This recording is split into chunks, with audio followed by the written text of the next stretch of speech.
All right. Let's go live in five, four, three, two, one. Let's get ready to go live in five, five, four, three, two, one. All right. Welcome back to the show, guys. Frank Monday coming at you once again like Finnegan from the Central Kingdom of the Celestial Dragon, Twilight Zone, Old Peking, Grand Wizard of the Esoteric Order of Dagon, your friend and well-wisher, coming at you with another 100-day challenge, Way of the Psionic Agent. Hit the likes, everyone, for YouTube's Algabots. Keep them barking like Pavlov's dog. Check me out on buymeacoffee.com/Frank Monday. Let's get ready to get into it, guys. We were having a little conversation with Ricardo Sunshine, and Voy was hanging out doing some bonsai trees, and Mary Moon, Miss Mary Moon, she was there. I believe that's who that was. I'd remind you guys to try to help me hit 1,000 subs, man. Sub a friend, share a video, or secretly sub your grandma. That'd be good magic right there, guys. I'll go ahead and lead us in a real quick prayer. Hey, Hugo's here. What up, Hugo? Good to see you, man. I hope you're doing well, amigo. Thanks for checking in. Thanks for stopping by, everyone. Make sure you hit the like buttons, guys. I'm going to drop the link in case anybody wants to join me. A moment ago, we had Ricardo Sunshine, but the audio just immediately went to shit. If you know the words, please pray with me. I'll back off that music just a little bit. We'll see where's the volume control. There it is there. All right. Holy art thou, Lord of the universe, the vast and the mighty one, creator of heaven and earth, maker of all things, visible and invisible, master of both the light and the darkness, he who was, is, and shall be. We adore thee and we invoke thee.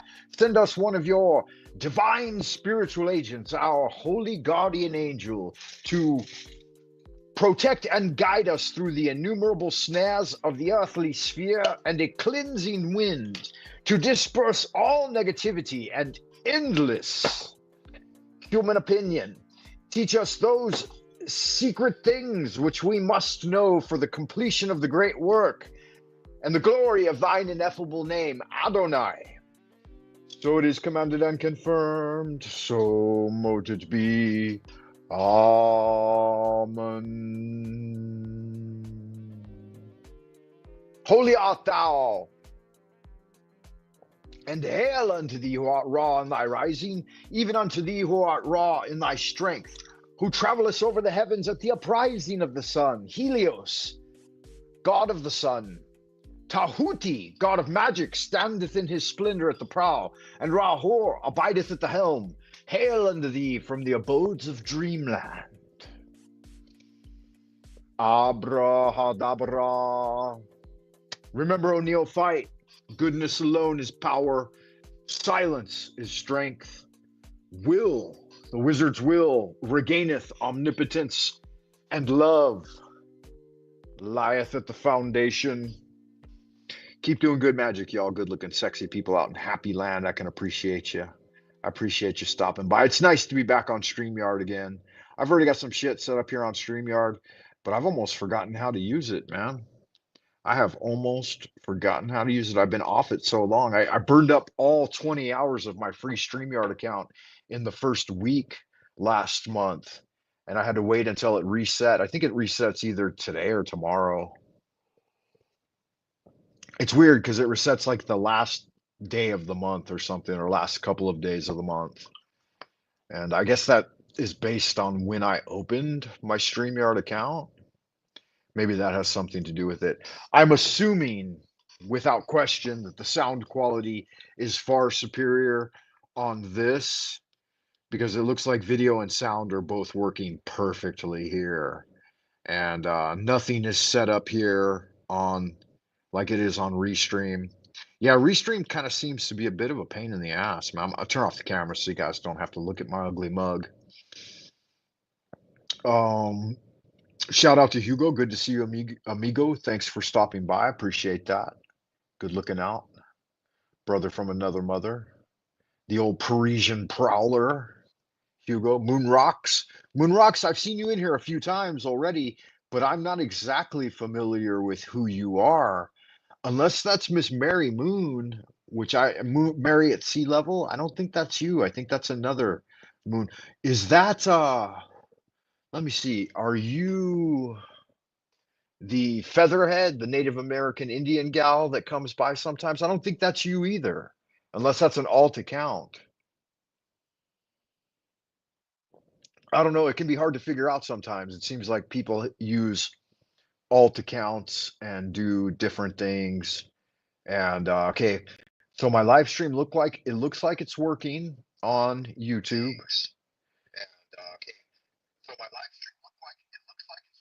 Yeah, and the sound quality sounds perfect here on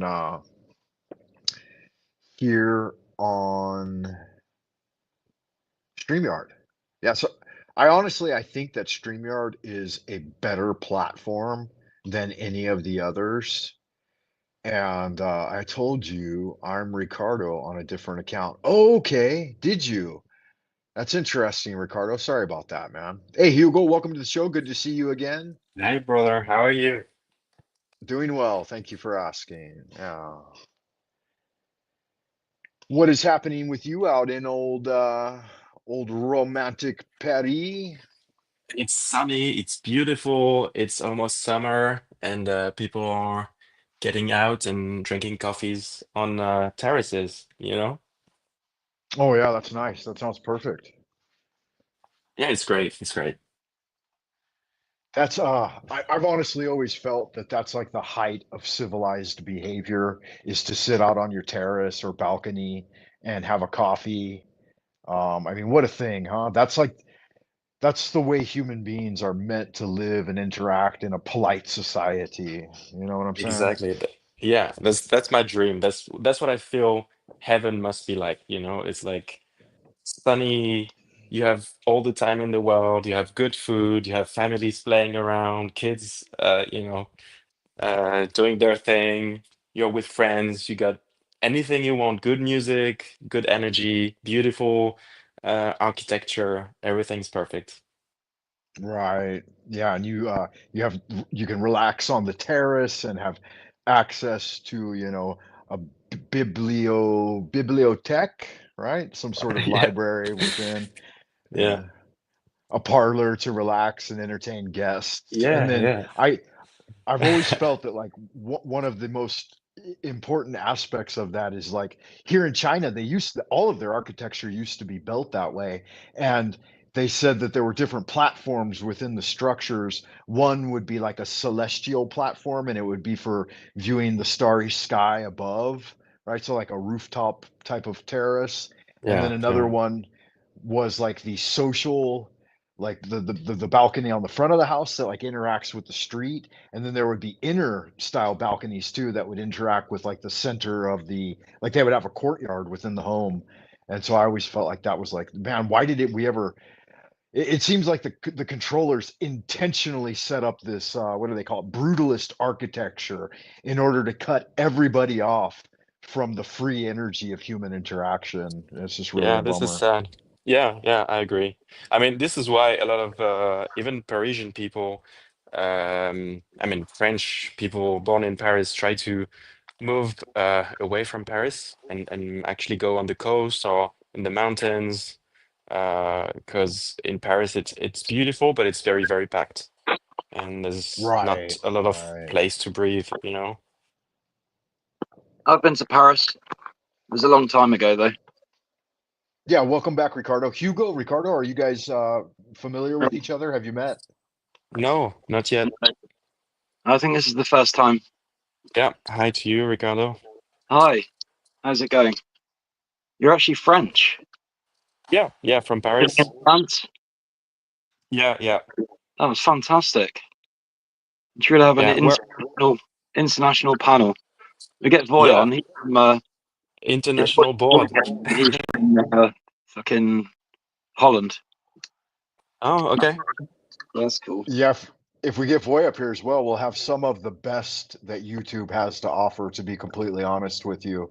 Um, He's pretty so good. yeah, Yeah, definitely. Tell Ricardo, introduce yourself a little bit to Hugo. Yeah, everybody that way everybody's oriented. You guys know me. I'm from Los Angeles originally, but I currently live in Beijing and I work in academia. So there's my spiel. And then Ricardo, tell us a little bit about yourself. Okay, I'm English. I was born in England, in Devon.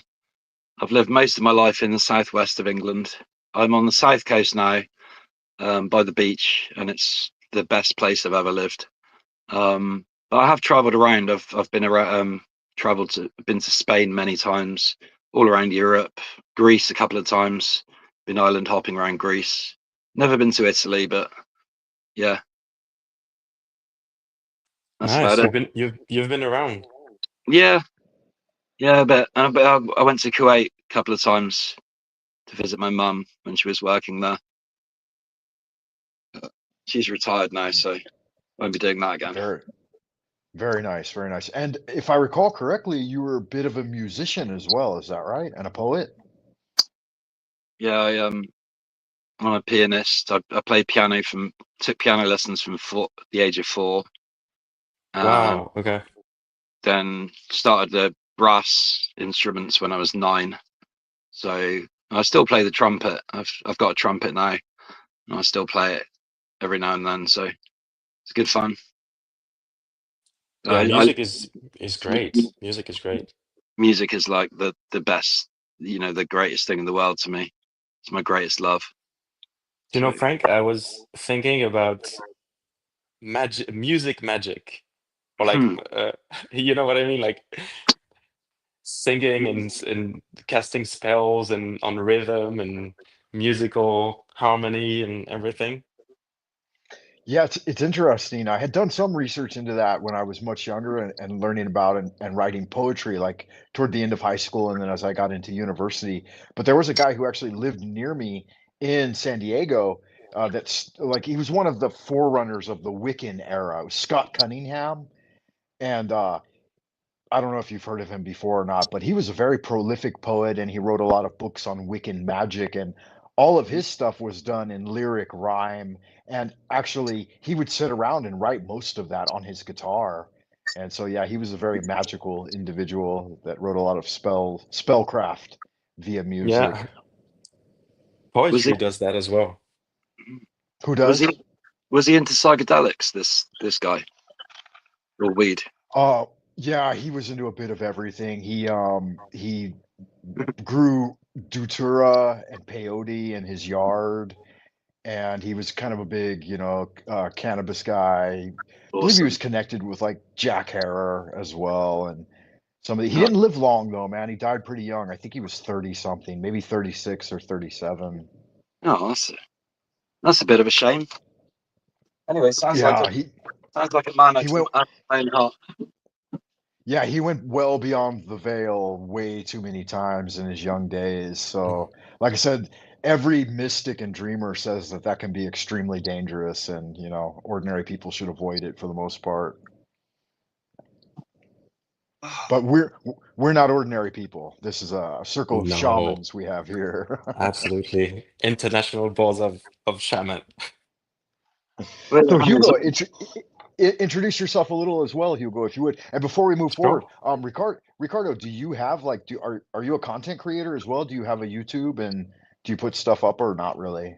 yeah, I've been making videos for a couple of years. You can find most of them on my old channel, Ricardo Sunshine. But I just to clear up any confusion about my channels, Moonrock.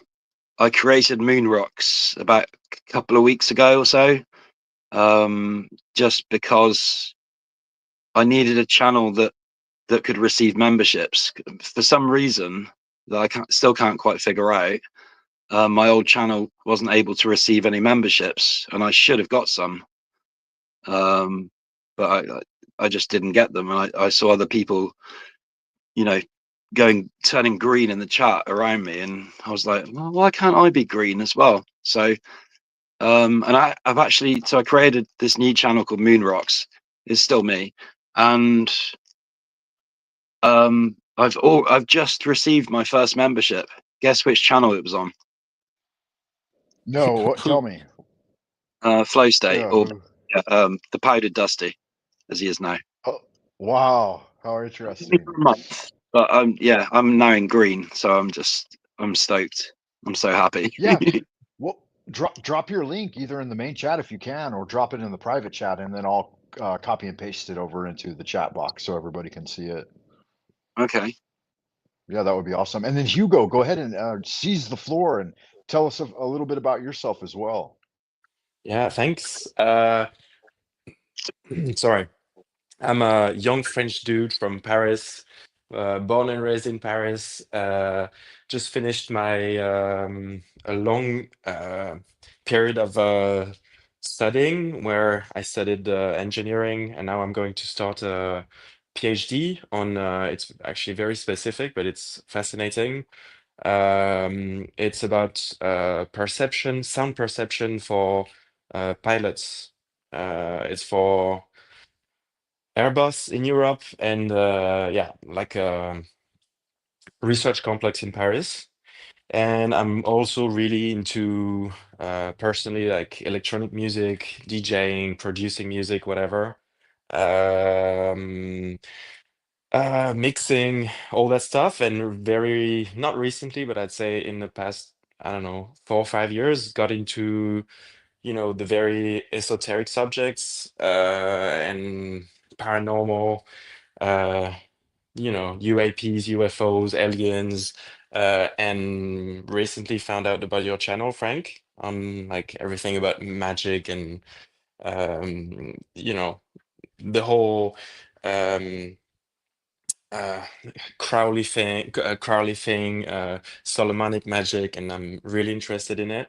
And also recently also found my faith, I could say that, like Christian faith, personal beliefs. I'm baptized, but I'm not really never practiced any faith, any religion, but got into it and I'm really interested in it. So I'm really open to any kind of subject, actually. That's awesome. Okay, yeah, very cool, very awesome. Yeah, and if Ricardo, if you have any questions, or Hugo, if any questions, or you guys want to entertain any ideas, just go ahead and chime in at any time. Yeah. Oh, and Hugo, do you have a channel, or like, are you a content creator on YouTube, and would you want to? Not yet. I would love to put out some content, but would be more about my music. I do have like a very, very tiny Instagram page, but I just post my daily life, studio life, whatever I do with music, but it's not really, there's no content. It's just like a homepage where, people can send messages or look at what I do. Okay, good. Yeah, you had mentioned that about the Instagram, and I was considering on doing it, but typically, like any type of social thing other than like maybe chatting online and organize some of my activities for the 100-day challenge, like I don't really do that much. Like when I'm at work, I'm supposed to be working for the most part. Yeah, so it's like Monday through Friday, typically I'm nose to the grindstone type of guy. But I do like in the evening to come home and chill Tuesdays and Thursdays typically and hang out online.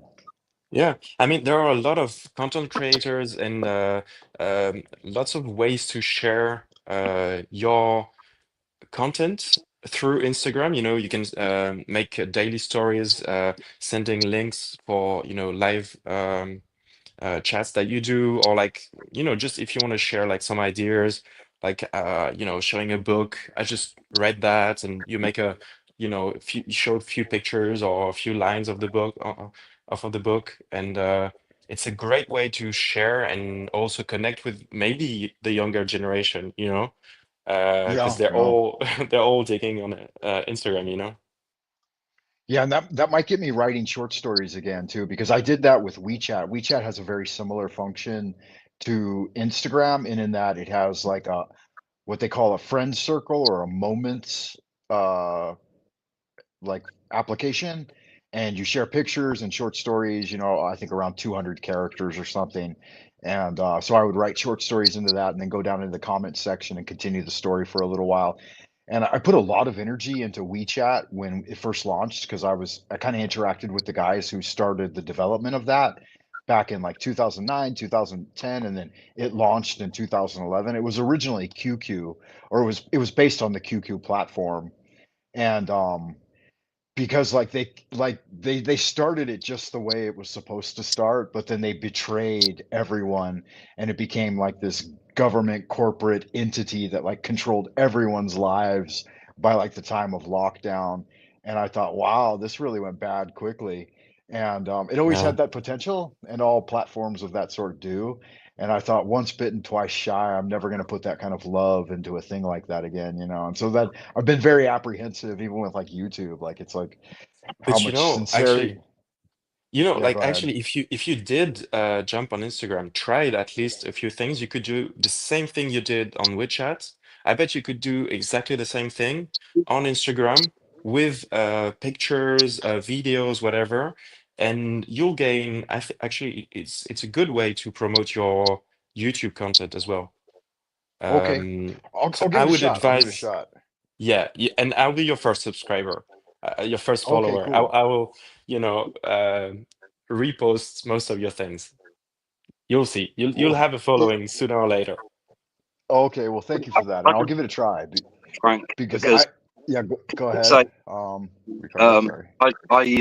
I use Instagram as well. I don't really like using it that much because I get trolled. Well, I get trolled by these women trying to always end up begging me for money, like romance Oh scam. yeah, wow. Yeah. Oh I've yeah, seen a there lot of are a lot those. of fake Uh, accounts as well. but the positive, you can reach a lot more people on Instagram. It's a really popular platform, so Yeah, yeah, Okay, yeah, I'll, exactly. I can recommend it. I'll give it I'll give it a go though, and I'll take it slow. I won't put heart and soul into it right away, but I'll just test the waters, so to speak. Definitely.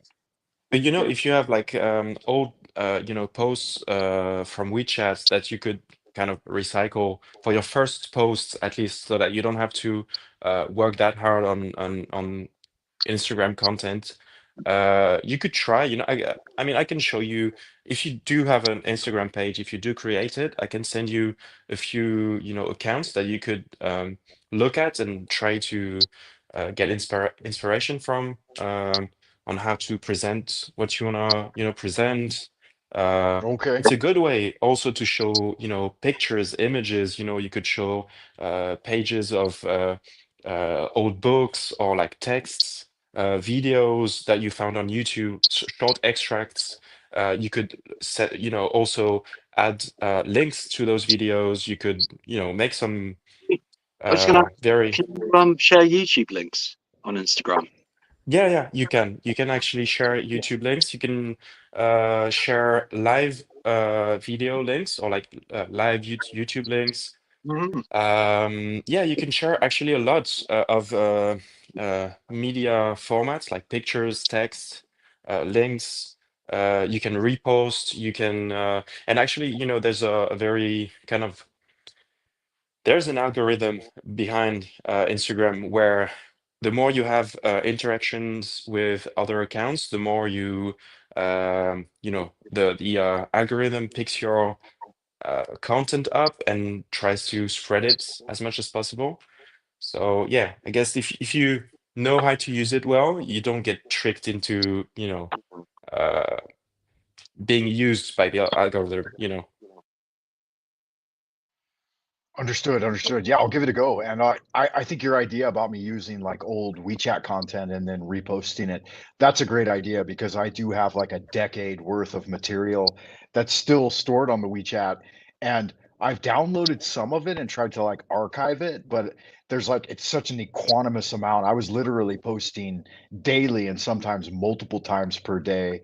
And some of it was really, really good. And like I set an entire aesthetic with my photography because I'm an amateur photographer, and my kids went through an entire career of professional modeling here in China, and yeah, so I really met some interesting people, and I did some work on some independent short films and stuff like that. So there really is a lot of stuff there that I could repost on the Instagram. That might be fun. It Do might your garner kids some use interest. Instagram? No, I don't think they do. Everybody's WeChat over here. That's like the dominant platform. Yeah, I was gonna say maybe in China it's the Instagram is maybe used differently in China regarding like, you know, social networking, like social network policies or, Yeah, you know. yeah, So yeah. And so I did want to mention real quick too. Here is Ricardo Moon's or Ricardo Sunshine's link here below. YouTube at Ricardo Sunshine 69. Yeah. Is that your current one? Is that Moon Rocks? yeah, that's Moon Rocks. Okay, good magic. Yeah. Both me. I kept my name. So make sure everybody who's listening now sub up, or if you catch this video later. I've noticed that the live streams I've been doing the last couple of weeks with good people like you guys coming in to talk about big ideas have definitely been getting a lot more eyes. They've been ranging more in the 60 to 100 within a couple of days, which is yeah, no, it's kind of a big deal. That's Very cool. cool. Yeah. Real. I was just going to Yeah, say so we about should go ahead. Instagram before we move on. Okay. I'm pretty sure Instagram is owned by, controlled by Facebook. They're like It's one of the it's one of the Yeah. reasons I've avoided it so Meta, long. I Yeah. think. Meta. Zuckerberg. But Now, here's the other question I have. I may have tried to start an Instagram and then realized, will it directly connect with like your Google account, or will I have to like re-enter verification? Because one of the challenges, one of the obstacles that I face in starting new American things is many of these, like my even my YouTube platform, I had to be back in the United States in order to like activate certain things, and I had to get a local US phone number and activate everything while I was in country. And because I couldn't do any of it from China, it's like blocked and there's no way to go through a verification process. So what's the story with like Instagram? I guess I'll just have to check it out. Well, I think you're right. I think most of the you know, the Western applications like Instagram, WhatsApp, Facebook, Google accounts, everything is kind of linked.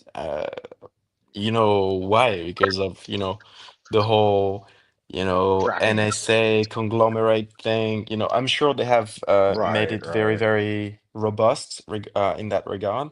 So, you know, Meta AI, all those things, they're kind of all linked together in a way. Also through, you know, iTunes accounts or, you know, so maybe that's why it doesn't work that well in China, because they know they have their own, you know, interfaces on um, back Yeah, end, yeah. you know.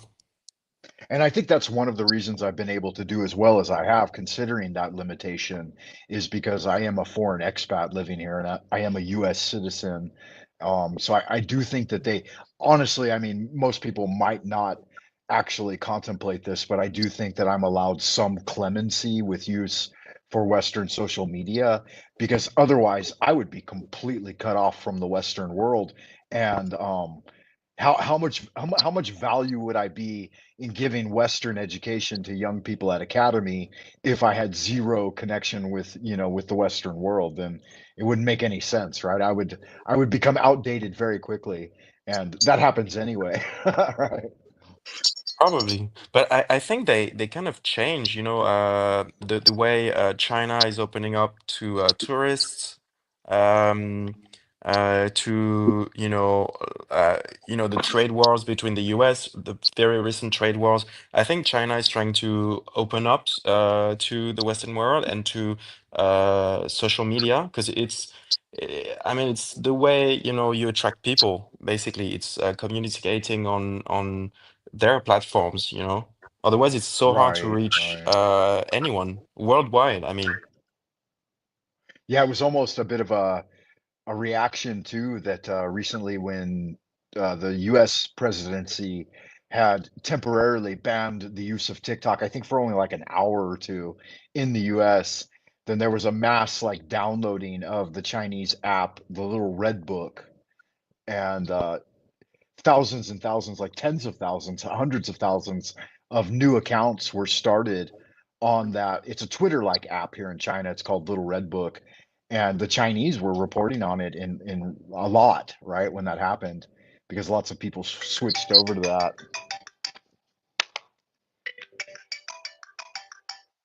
Sorry, guys, got an advertisement coming in. Yeah, so I thought that was an interesting phenomena. Yeah, yeah, Okay. And so Hugo, if you want to put your channel in the private chat or yeah. type in Sure. I mean, it the probably would information be in the my chat or Instagram, whatever. but Ooh. yeah, Oh, okay, that's fine too. Yeah, share it out with the audience. I mean, there's only 800 folks subbed here, and from time to time, one of the videos will take off and it will get. I think here's the interesting thing. I looked at analytics just the other day, and one of the videos where I think you might have been on that video or someone else, but we had a long conversation. I think it neared 3 hours, and it got I think over 100 or 100 views, but Hey, the analytics said that 95% was from subscribers, which is very rare. wow, okay. that's good. That's great news. I mean, I know that you've got a lot of videos on your channel, but I know that somehow my algorithm recommended me your channel a few months ago, you know, and that's when I started following you, like subscribing to your channel and watching your content. So I think there's a good chance that the YouTube algorithm has picked up your content. I think it aligns with a lot of things coming up with the recent news. All the UAP hearings, and I think it's kind of you know gaining some interest. That's interesting. Yeah, I hope so. I hope it well, it is what it is, but yeah, there did seem to be an uptick at a certain point recently, and some of it had to do with the interaction of when they started talking about psionics in UAP, because that was a subject I was deeply familiar Yeah, with, and not through like news media, but through like practice and being in Southern California and some of the early days, like even the late 80s and early 90s, a lot of the early magic practitioners that were writing at the time quite prolifically in the occult section of the bookstore or whatever, they were active there and at that time, and they were, organizing powwows and initiations and all different types of things that revealed those types of things to individuals through basically like internal alchemy, right? Like you went through a process of deep inward gazing, or what do they call it back then? Like belly breathing and contemplating your navel, right? Those are the type of expressions that came out of the 70s, the Yeah, 60s and 70s. But doing, shamanistic breakthroughs in order to be able to interact with that type of reality. Go ahead. I was just yeah. wondering, actually, Frank, you were talking about California and all that stuff. Did you ever come across Terence McKenna on your travels? No, but I'm familiar with the name. I believe he's in the same circles. Yeah, he was a kind of psychedelic pioneer, a bit like Timothy Leary, only a lot less in the media. He never, he shied away from public appearances and stuff, and he just preferred, Okay. he did he did lots of talks where there was just maybe 100 people or so in not heavily publicized, and obviously recorded them all, and they're all available to listen to or watch on YouTube. There's even some videos of him as Yeah. well. But Well, he's a very big kind of hero of mine, because I've got one of his okay. books. Well, yeah, Uh, that was my jam back then, was definitely public talks. Like I listened to a lot of public speakers in person, and I ended up working in that field with Master Nee. Can you spell his name? It's Terrence. I can spell that yeah, Terrance, and then that McKenneth, is MC. Terence, Uh-huh. and then it's Okay. the Kenna. He's got Irish descendant, a bit like you. Okay. McKenna, Did I do this correctly? Terence McKenna. Yep, Does that look that's right? Okay. exactly. Only one R in Yeah. Terence. Yeah. Sometimes there's two. Good. Okay, good magic. Yeah, then I can look him up later. He's just like, yeah, he's my hero. Yeah, it was back in those days, it was all on audio tapes. So anything you could get in the bookstores or the occult bookshops, you know, it was audio tapes. Zen Lessons by Thomas Cleary and Alan Watts and all different kinds of guys, you know. Yeah. But the book I've got is called Food of the Gods. If you ever come across it, Mm. read. But there's another one, a more recent one, which I haven't read yet, called because I can't find it. It's out of print in the UK, but it's called The Archaic Revival, and Okay. I think that would be the one. That's the thing too. I'm curious, like since Azurius and Kazaa and like Pirate Bay and Internet Archives, everything has kind of closed down recently. Are you guys are familiar with any type of things that are open right now and available to get like the online PDFs and stuff like that, or has everything been locked down and shut down? It's funny because I was it's kind of the talk we had last time we talked, where I told you like, do you think that you know, ancient practices of uh, reading books and finding, you know, at the bookstore, or finding old tapes, whatever, um, maybe, you know, like modern practices need to change too, like the way technology has immersed itself into our lives. Maybe also the way we communicate, the way, you know, if there is, you know, effective magical practices, can they be done with technology, you know, with phones, with computers? That's interesting. But just yeah, just Yeah, yeah. to reply to you, no, I've no clue of. I mean, there must be, you know, archives on the internet where you can download any type of, I'd say, old content, or like old books that were just um, printed there, or like downloaded there. Right. Well, if you do have access to some of that, then definitely join my Discord and let me know and send something along that way. I do Yeah. have one young man that's in the Discord, Free Gift from God, or sometimes he comes on this show as King of Hell or something like that. He's like 22, 23, something like that. But he's still able to access things through certain avenues, and he'll send me things from time to time. And then my Swedish friend who passed away just over a year ago, he had a Swedish website that he had connected with me via Google Drives and sent me an archive of like 100 books, old magic books from like the Golden Dawn and Hermetic Brotherhood of Luxor. And like he dug up everything because he didn't know anything about it either. We had a 10-year relationship here in Beijing, and he was very deep into hypnotism.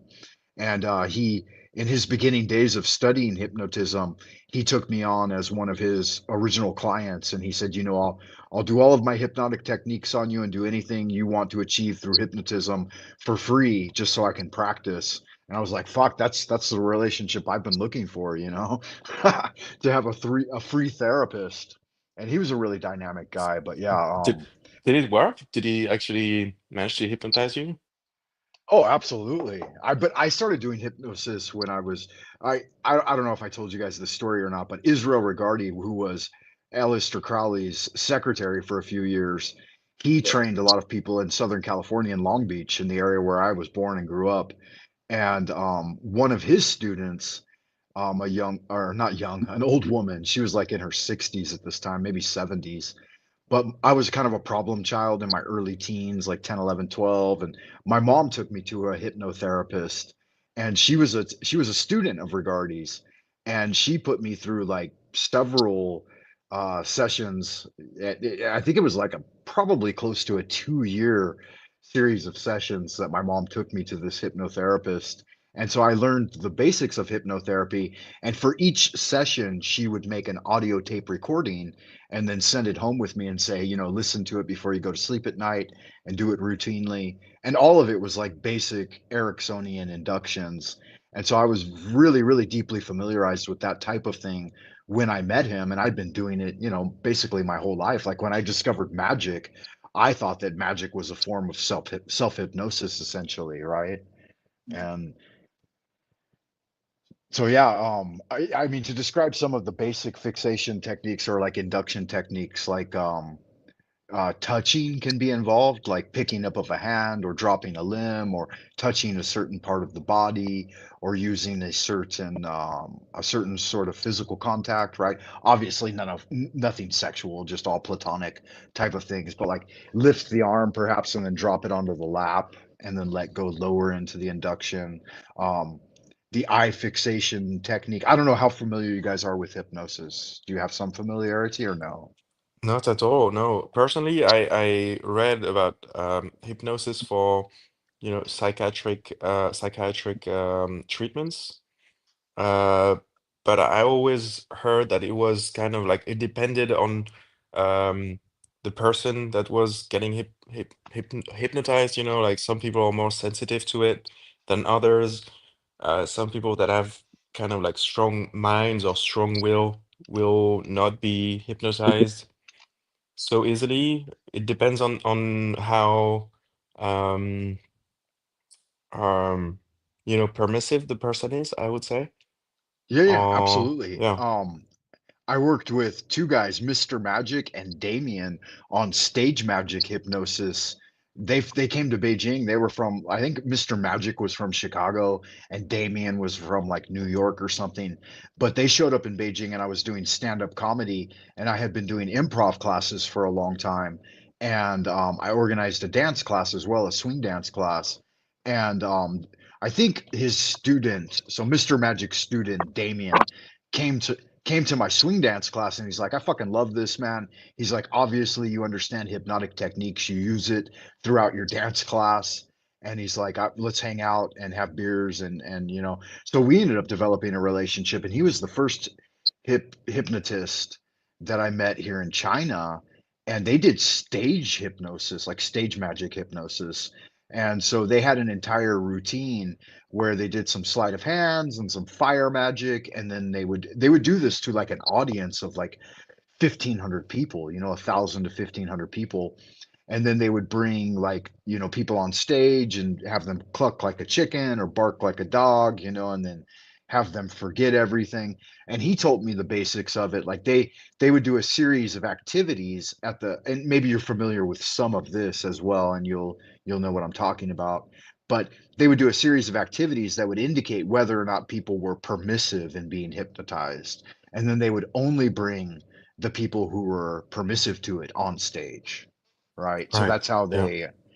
Yeah. that's how they gate guard and get people up there that want to play along, so to speak. So yeah, when I met Frater Tomas, when he was going through his hypnosis training, in fact, he went to London 3 times while he was here to train with a very prominent master of hypnosis in London.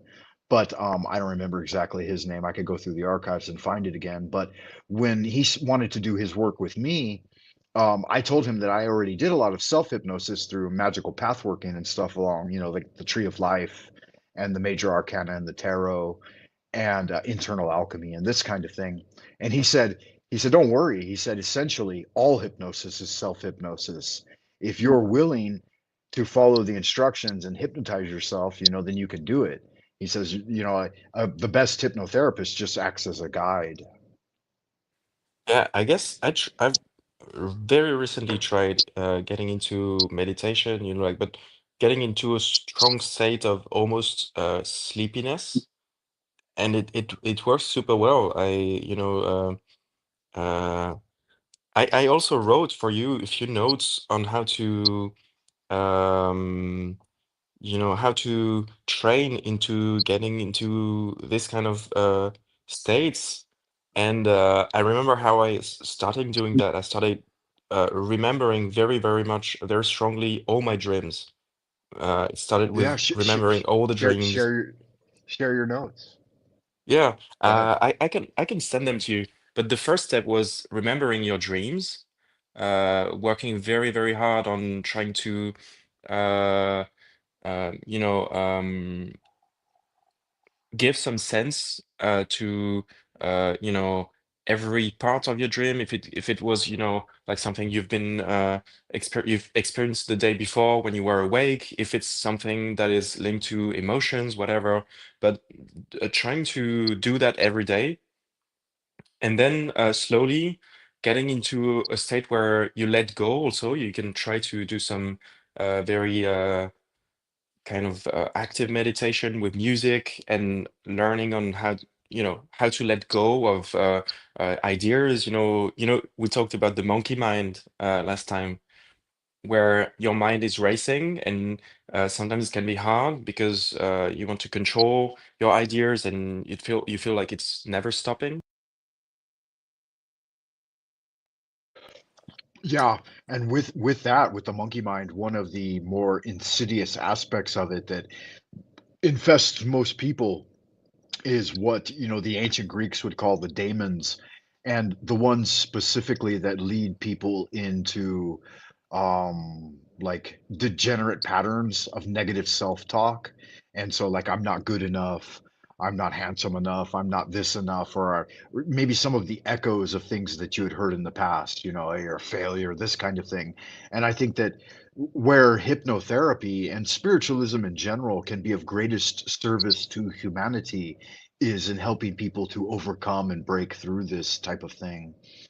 Um, I've worked a lot with this, and I worked like with Frater Tomas. It was one of the things that I worked with quite extensively and in public speaking, because I do a lot of public speaking, and a lot of my money at the time was being generated from huge platforms, which required me endless hours of toil and vexation in order to prepare for, but the payoff was always really good, and I would demand very, you know, very high numbers for this type of activity because my return numbers were always so high.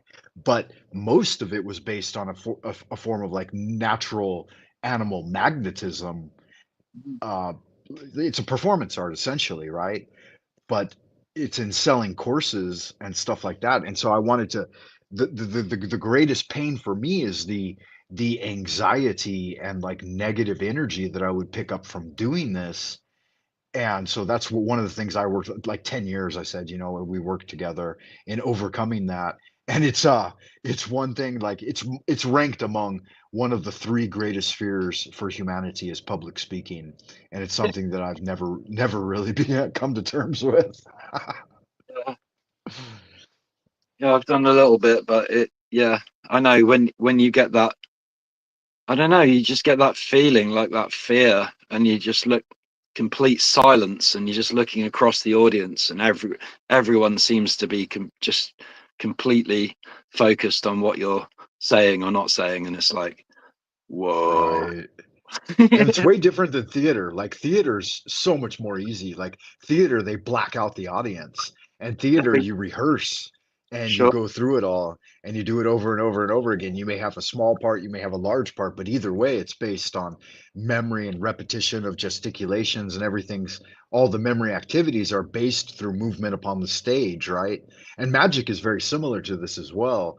But dynamic public speaking based on original thinking and like the presentation of ideas that people are paying big money to listen to, like kind of like TED Talks, that type of thing. We have an entire conference circuit over here that's done in academia. It's just, even though I have great ideas and I want to share them, you know, it's still a very daunting endeavor, and especially when you have two forces going together. Here's one thing: I would do them for free, absolutely for free, and never even ask for money because honestly, China has done so much for me, and they've given me opportunities that were never available to me in the US or in the West, and allowed me to touch, you know, extremely large audiences and stuff like this with various activities. But like then I have my wife and kids, and they're like, fuck, we need to eat, you know, you need to get paid. And so and based on like my experience level at this point and the amount of like my my resume, my my what I go in with it, it's like fuck the tally goes up every year. It's not like it's not like it can ever go down and you can just go in and fuck up, or go in and do mediocre.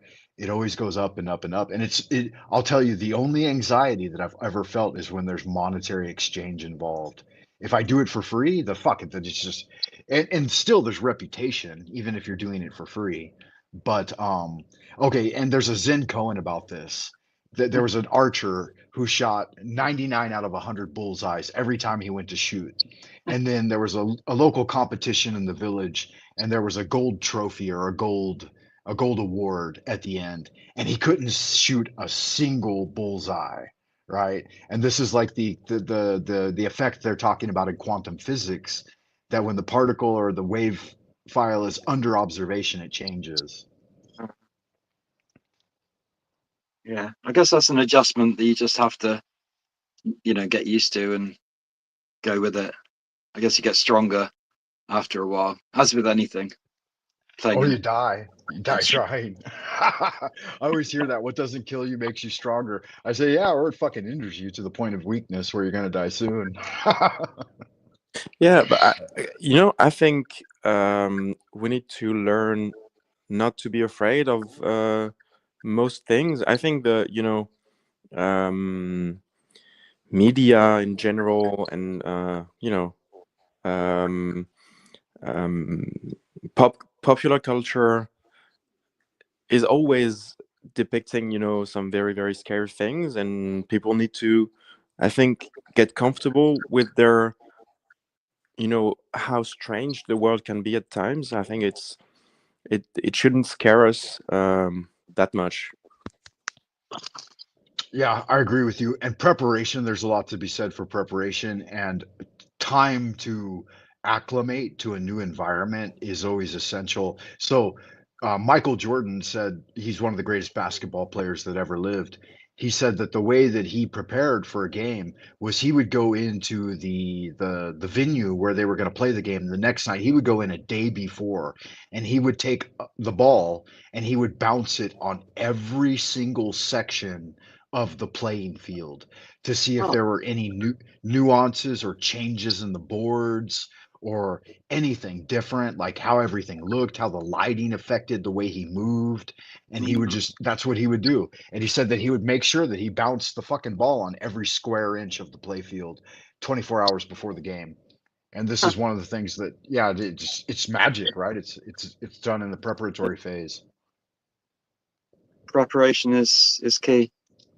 Yeah. So, and the same holds true with me too. If I'm allowed access to a venue prior to going into that venue, and I can rehearse even one time, just go up and familiarize myself with the stage, the podium, the laptop that's being used, like it breaks the barrier of neophobia.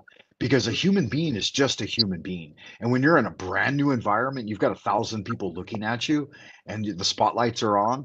There's so many like other neophobias, like you might trip, like a part of the stage might sag, or there could be a light hanging above your head or something. Like your natural tendency is survival, and all of those things can be extremely dangerous. I was on a set one time, a kung fu movie that I worked a small role. It's a Chinese film, but I played a soldier, and I was standing at one point, an assistant to the director.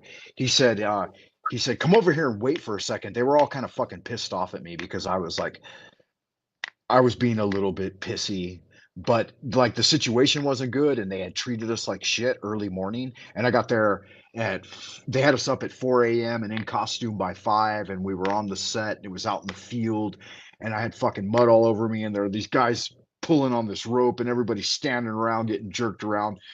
And I yelled at the fucking director, and he's a big shot dude. He's worked with like Donnie Yen and Jackie Chan and stuff like that. And he told me, he said, hey, why don't you come over here for a second and chill out? And he said, stand right here. And he set me in a location, and I suddenly felt threatened. And so I started looking around. I'm looking like left and right, and I'm like, what's going on? And I look straight up above me, and there's like a wrecking ball, like the size, a wrecking ball that you would use to destroy, a foundation, the cars or whatever. You know what a wrecking ball is, don't you? Yeah. Yeah, absolutely.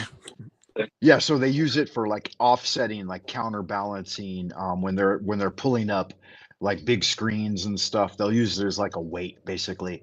But it was on a crane and it was on a truck. And I looked up and there's a fucking wrecking ball about 20 feet above my head.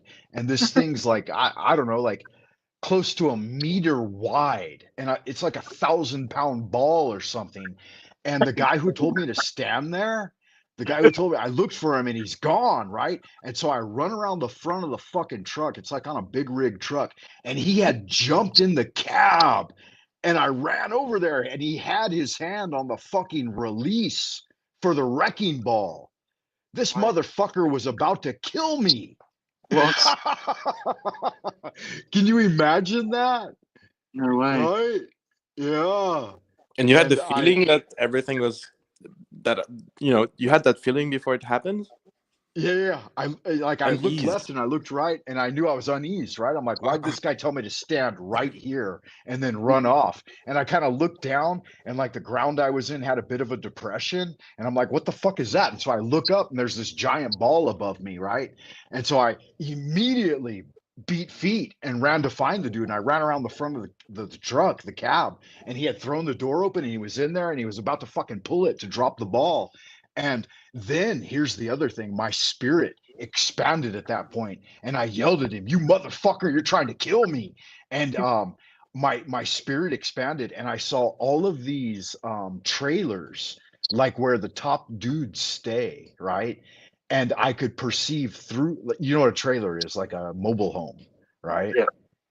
And it was a hot day, and then we were out in the field, and there were like 7 of these trailers, and they're all hooked up to like machines with like what's the word, generators running. They got air conditioning in them, and this is where the guys, the big shots, go to relax, and change clothes, take a nap, fucking do coke or whatever, right? And I could perceive that in those trailers, at least 2 or 3 of them had guys on life support that were waiting for organs. And I'm like, these motherfuckers were gonna kill me, rip out either my retinas or my fucking kidneys or something, and give them to the big guy, the big dogs, the big vampires that are sitting in these open air coffins. Yeah, it was a nightmare, man. Like, yeah. I Crazy. demanded that they release me from like the contractual confines of the situation immediately and pay me for the full day, right? And the big shot dude yelled at me and he said I could fucking end you so quick. And this was afterwards, right? Like afterwards. And I got into a big fight with them and like my adrenaline had like poisoned my situation so bad. Like I barely escaped that, man. Barely. What a nightmare. But how What a how fun did you thing to escape it? Go ahead. How did you escape that? I bailed out of the scene. I got out of costume really quick. I grabbed my bag and I found a local black taxi cab driver that was sitting in like his car smoking cigarettes like on the side of the road. And I'm like, I just jumped in there and I flashed him some cash. And I'm like, hey bro, you gotta drive me to the nearest fucking train station. I gotta get the fuck out of here. And yeah, he bailed me out of there. Yeah, that was lucky. Yeah, kind of a fun thing. Why did I mention that story? I have no idea where that started. What age was man? Frank? What age Say were you again. when it happened? Oh God, when was this? Let me see. I was already working with Troy's team, so we already shot a few films, and then he's the one that recommended I go there. And I don't know. This is probably 12 years ago, maybe. Yeah. Wow, that's crazy. I never heard a story like that. But that's a stage. That's an additional stage fear that you really don't. Most people wouldn't expect, and you don't need. Right. Well, look at Mr. Petit Presidente, right? He stands up, he looks and he faces his what is that, the teleprompter or whatever, his big screen, and then a fucking bullet flies past his ear. Whether you believe that's real or not, that kind of thing happens, the higher you climb, the more danger you risk. That's absolutely the truth. Yeah. True. Yeah. Hey But this is guys, why. sorry, I've got to go.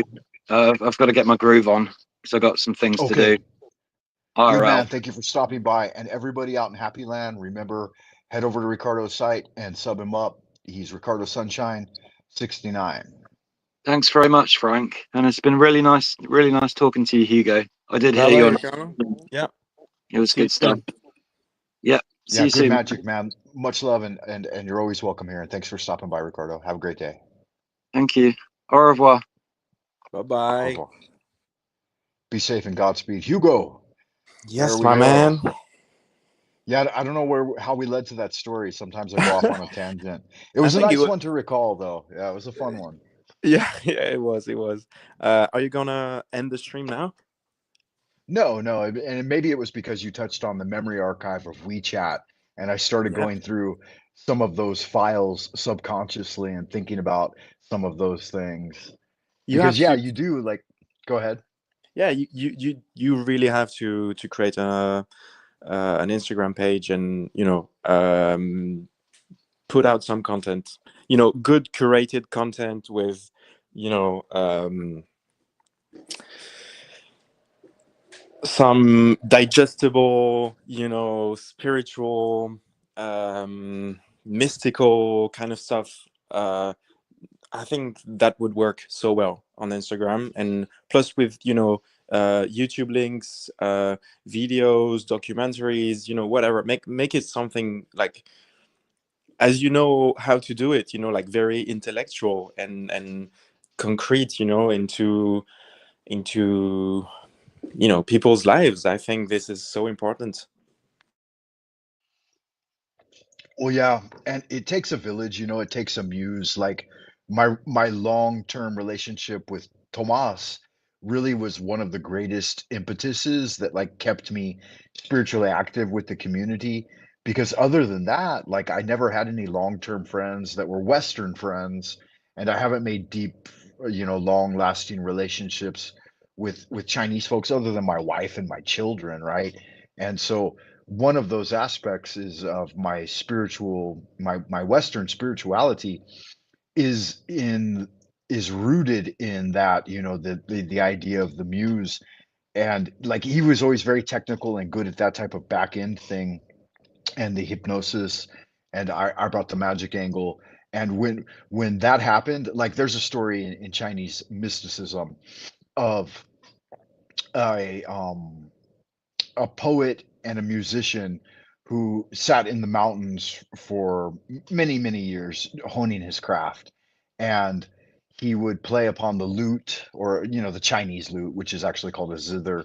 It's a bit of a different instrument, but there was a wandering Taoist coming by and he heard him playing, and he walked over to him and he said, "Wow, what you were just playing was really reminiscent of the rushing torrent at the waterfall of Huang Mountain or whatever, the Yellow Mountain."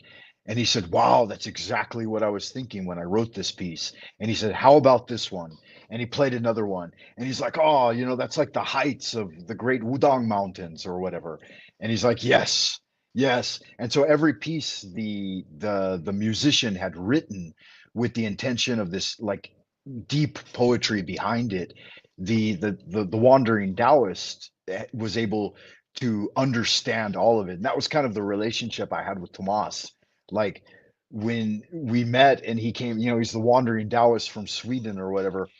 When we interacted, like he could see the underlying depth of the thing and was able to bring that out. Like he initiated, I wasn't going to teach anything, but he initiated and started me into my career of, because I've been in education since 2000, but he took me into the social sphere, like into the after hours bars and clubs, teaching improv classes and dance classes. And then we started like an esoteric magical circle where we would meet and discuss tarot and different things like that. And what a wonderful world that is. It's very like the Parisian parlor environment of like Yeah, hanging out in the cafes and learning things together. It's so much fun. but we could do that, a new era, new version of that, on the web, would be like a international broadcast of uh, intellectual reasoning and linking all the stuff that I know from the scientific aspect of things to what you have learned through literature, your practices, your stories. I mean, you have crazy stories. I can feel it, already from what you've been speaking about.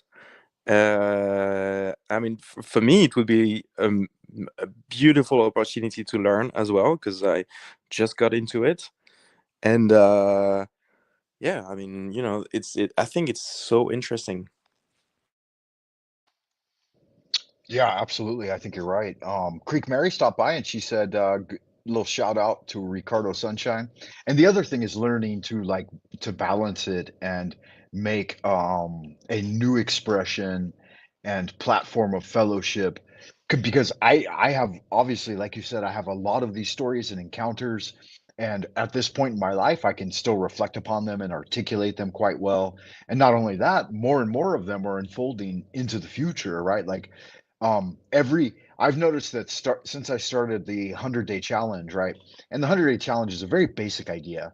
You focus 10 minutes a day for 10 days at a time at single levels of development, and then you take it up by 10.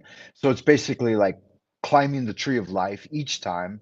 10 days in the sphere of Malkuth, 10 days in Yesod, Hod, Netzach, to Tifereth, to Gebura, Hesed, over to Bina, Hokmah, and then up to Kether.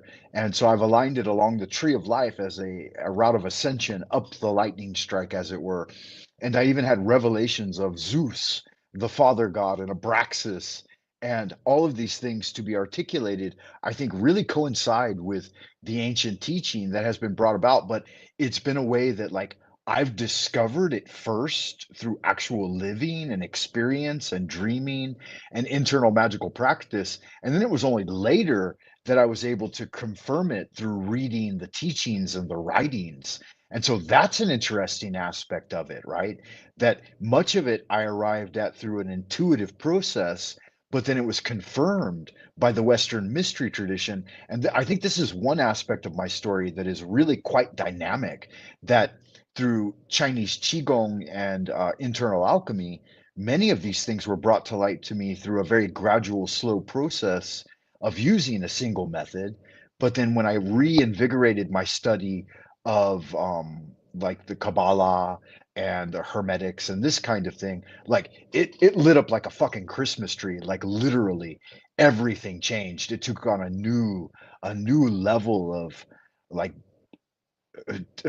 richness that had never before been experienced. And I thought, wow, like there's so much in the Western tradition that really somehow and maybe somehow it's missing like a breath of life. But Yeah, at the same time, like the Chinese system, though it has great depth and spiritual practice and many methods, like it's kind of missing the overlay, at least for the Western world, that would bring it to life. And so I think that the unique combination of East and West is what we've been striving at. I mean, through Freemasonry or Rosicrucianism, or even the story of Jesus, where did the Magi come from? Right? yeah, We've been striving at this balancing of the brain's hemispheres. If we think of like the whole earth as the brain, right? For a long time. yeah. True, true. Makes sense. But that's I think that's so new to me because I just discovered that within, I would say, like a year or even less. And it's a lot to take in. It's a lot to um achieve also, because there, as we spoke earlier, like there's an aspect of getting used to it, training your mind, training your body, not being afraid. It takes some courage to do it, actually. Yeah, and to circle back to one of the original points that you made, that writing books is passé, right? And we have an entire new canvas of mediums at our disposal. And this is something that actually I grew up in and should be second nature to me. And I think one of my greatest fears is making that breakthrough. And then at the same time, it's one of the obstacles that's holding me back because to better utilize these tools to present maybe my understanding or my unique take on these traditions in a way that's palatable for the new the new emerging generations of audience could be the greatest gift I could make. You know, that could Yeah. be my magnum opus. Oh, this would be your like achievement, you know, this would be uh you know, like we say in when you write a research paper, you have like probably 4 pages of work. The first page is an intro. The second page is like what's been done so far, and your contribution is like a tiny, you know, the third page probably, and then there's a conclusion. But you know, this could be your contribution to all this heritage, you know, this um spiritual heritage and history that we've received, I think, through all the texts, all the religious practices, all the you know, the legends, the character, all those characters.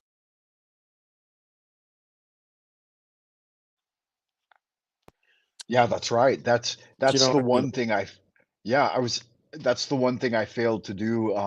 Originally, I was in a research program at Tsinghua University here in Beijing, and I spent 2.5 years trying to make a breakthrough into Tong poetry. And I worked with a professor who did a lot of great work, and he had two main books that were published and into the Western world and like actually got shelved in Western bookstores. But I now like I can remember sitting with him and he was like a turtle at this point. He was in his late 80s and he was one of the main professors who I was under his tutelage. And God, yeah, he wrote some special words to me in one of his books that I took away, and I never made the breakthrough, and I left that program, and I didn't get my PhD because I was unable to do that at that time. But that was 25 years ago now, and so maybe I need to pick that back up. And in Do you fact, think the entire do you think yeah, go ahead. you could start a PhD? I mean, you can start a PhD anytime you want, actually. No, I've already put 2 years into it. I'm still actually the reason I'm able to stay in China at the level that I am right now. I'm still technically a research student for Tsinghua University, and so I'm Mm. But even you should even finish though I'm it. not yeah, even though I'm not paying tuition, I'm still working on my PhD. Frank, please do me a favor. Do it. Finish it. You like, you know, I'm going to start my PhD next year, like in January. I'm still waiting for it to begin, but it would be a great, you know, parallel work that we could do. I've thought about it, and I've watched a couple of other colleagues recently work towards finishing theirs, and I just don't know if I have like the nervous energy of youth to put that much. Like I was talking about with WeChat again too. Like I don't know if at this point in my life if I have that amount of energy to go back into the research. And I've tried to begin again, like Finnegan, right? Recently, up until like probably the last 10 years. I was so jaded by what they did during the great lockdown. Like it really fucking knocked my dick in the dirt. I was so angry with the system that I had very little interest in bringing anything of the world forward ever again. Yeah, I can understand that. I can understand that. But maybe you don't have, you know, if you do it gradually, just, you know, working on it part time, or, you know, just for yourself with no real, um, you know, intensive or like stressful ambition, just, you know, to put out some work and have the doctor Sure. title, Sure, you know? that makes sense. That makes sense. And the other thing is like if I can get excited about it again, like there's a young woman that's like across and down 3 cubicles from me, and she's been doing that. And then there's another fella who's a Spaniard by birth, but has lived abroad quite a bit. He lived in Brazil for a while, and he's originally from somewhere in Spain, but he's been working towards his PhD in, I believe, educational psychology or something of that nature. But mine specifically would deal with um, tongue poetry and Taoism at that time, and that would have to be my focus in some way. And that's like through the 100-day challenge, I've been bringing forward one of the Tong poets, um, ancient tablets that's attributed to like 1200 AD, something like that. But again, it's the 100-character tablet. I don't think there's any competent translations into English. So if I was able to crack that, there are some, but if I could crack that as like a single dissertation, I think that might get it for me. And that might be something I could get excited about. Yeah, I mean But anything that gets you going intellectually and that you feel is rewarding to you, I think it's the good direction, for any kind of work, in general. But um, you know, um, shaping it and giving it like a formal format, I think would be like a great gift, for um yeah, the hell, even next for generation of thinkers. yeah, even for my children's prestige, Yeah, right? Like yeah. it would immediately level them up. So yeah, that's something to fucking consider, definitely. That's one thing my son says to me all the time. He's like, "Dad, what the fuck are you doing wasting time on YouTube when you could be leveling up?"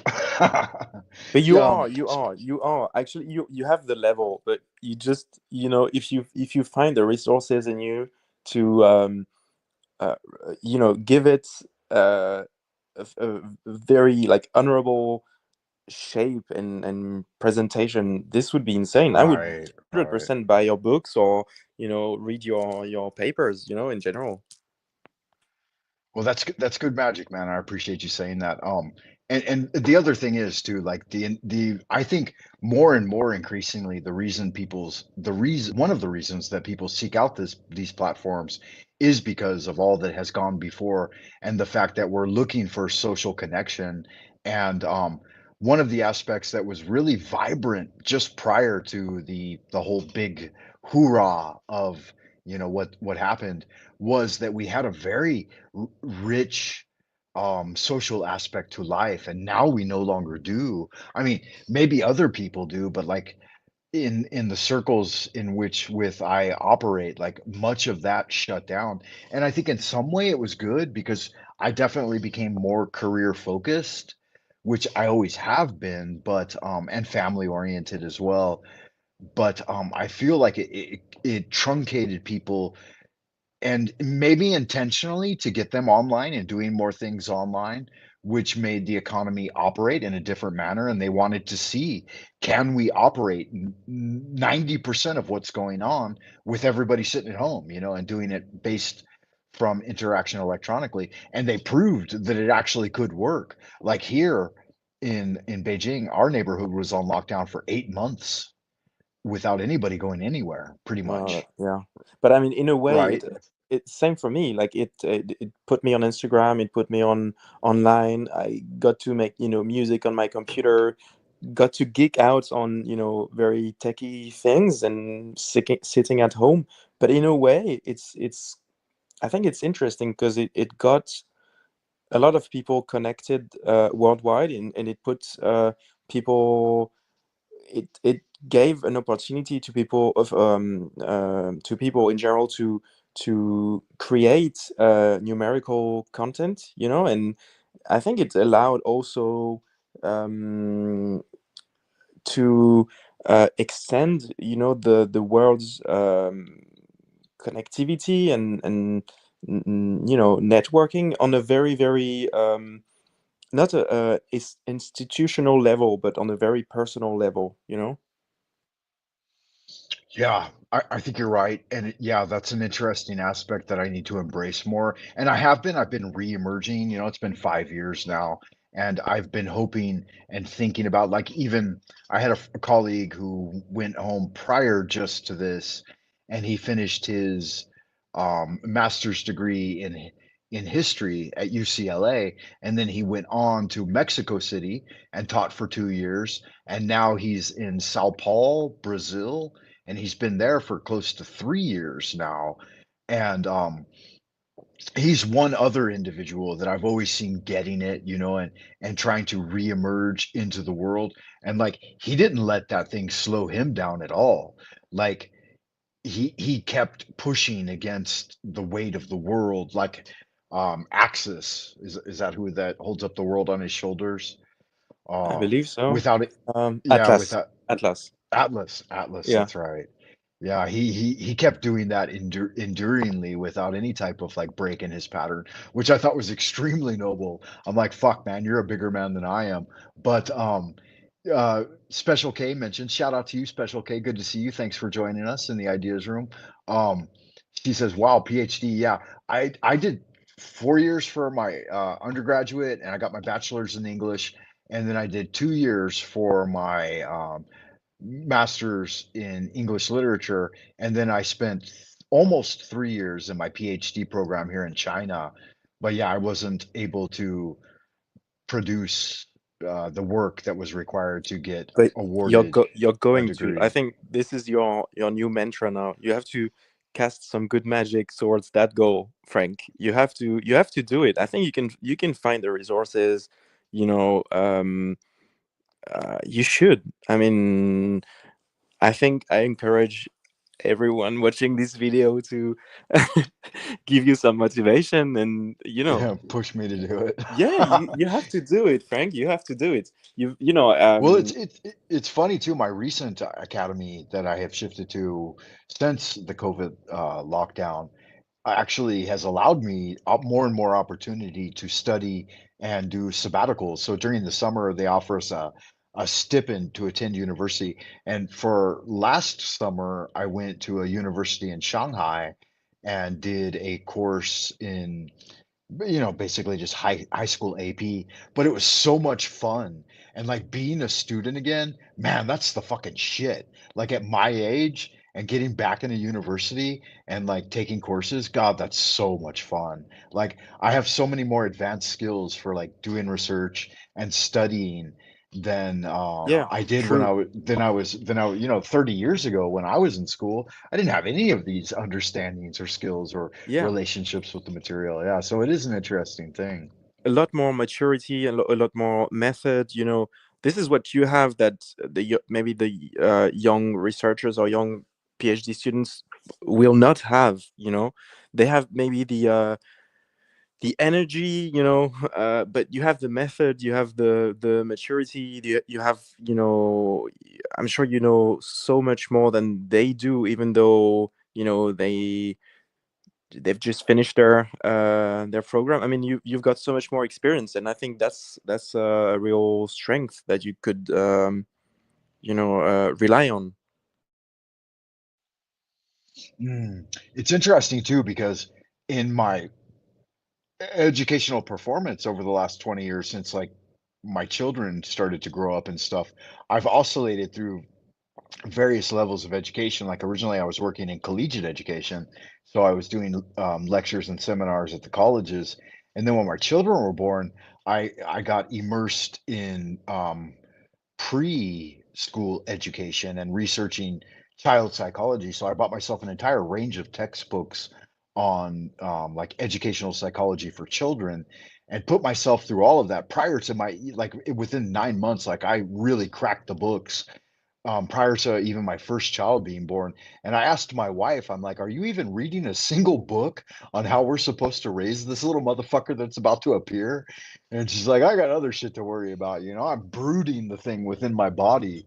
And I'm Yeah. like, I told her, I said, get yourself some books because this is crazy. Another being's about to come into the world and we're going to be responsible for them. But So, yeah, how did you do that? go. How did you do that? Did you start reading stuff? Yeah, there was a at the university that I'm affiliated with, they have a used bookstore where they import used textbooks from the US and we can get them really cheap. Or Wow. at the time we Was it could, yeah. written during Cold War, where it was do not speak of communism to your babies, otherwise they will become enemies of the states. No, it was all fairly recent. It was like 2003, 2005. This time my first child was born in 2007. So all of it was quite modern. Like they would get updated every year. Like so the discarded Okay, US good. textbooks from college were coming right over, yeah, in But cargo I ships. I agree actually. Like a lot of people have kids, and I'm not saying that people should, but there should be like social classes, or how to behave with the baby, how to emotionally, how to act with a newborn or with a young child. I think it's super important. I think children are probably in the US. It's weird because I think that in many countries, like, the children are the center of everything. They have toys and candies, and but I don't I think it's more like a marketing point, kind of scheme, to target kids, but they're not really protected. They're um more like targeted, but they should have all the time in the world. They should have all the toys they need, friends, no pressure, time to study, time to play, and I think that the kids have it pretty hard uh in modern societies, or in Western culture at least. Yeah, I would agree with you. And I mean, hell, I come from Southern California where like in the 1950s, eugenics was hugely popular and psychological programming and this type of thing was taken very seriously, like the way they instrumented pre-education. And I think that I grew up during a golden era when like even in preschool we had a lot of freedom and like good parks to play in and stuff, and there were always multiple mothers and teachers there taking care of us, and it was prior to a lot of the influx of the unwashed masses into our area. But we went into primary school, or we were still trained in the classical system because I went to private religious institutes, and so it was grammar school, mathematics, and then logic. So first through sixth grade was grammar, where like in first, second, and third grade, I was learning all about like the Greek and Homeric tales, and we were being read like books like C.S. Lewis. And I remember my second and third grade teachers both played the piano during nap time and stuff like this. And they taught us the Greek alphabet, and they taught us Roman numerals, and they taught us like Hebrew and this type of thing. So we had a very diversified religious, like it had religious overtones, but at the same time it was extremely academic. And our school was like one of the schools in LA that they would select like people for um, the intelligence agency and space programs and all different types of stuff like this. So if you did well in certain like, and I think that they probably had MK Ultra there as well, but there were so many programs going on that like it was very very different from the kids that are growing up today. But anyway, to bring it back around to my point, like we had developed a mentality by that time that everyone in my generation, like my age generation, my older sisters more so, felt that you should have to have a license to have children. And I don't necessarily think that's true, but I definitely think that you should take time to reflect. And so I've my entire life, I've had like fulfilling sexual relationships with women and engaged in dual cultivation and understood these types of things. And at a basic principle, I always knew that if you're commander of the ship, there's no reason why that abortion should ever be a thing, because there's no way that a man can get a woman pregnant if he does not intend to, right? True. Yeah, And yeah, so that I agree. no. And so the responsibility, from what I grew up learning, was always upon me, and that you just don't go out and wantonly get women pregnant. That's the, like, one of the greatest violations of the mysteries of sex. And so as I saw emerge in the culture this vilification and degradation of the sexual activity, like, this is one of the most dynamic points in two beings' interaction with each other. And to make it like a commodity that's sold on television seems so base.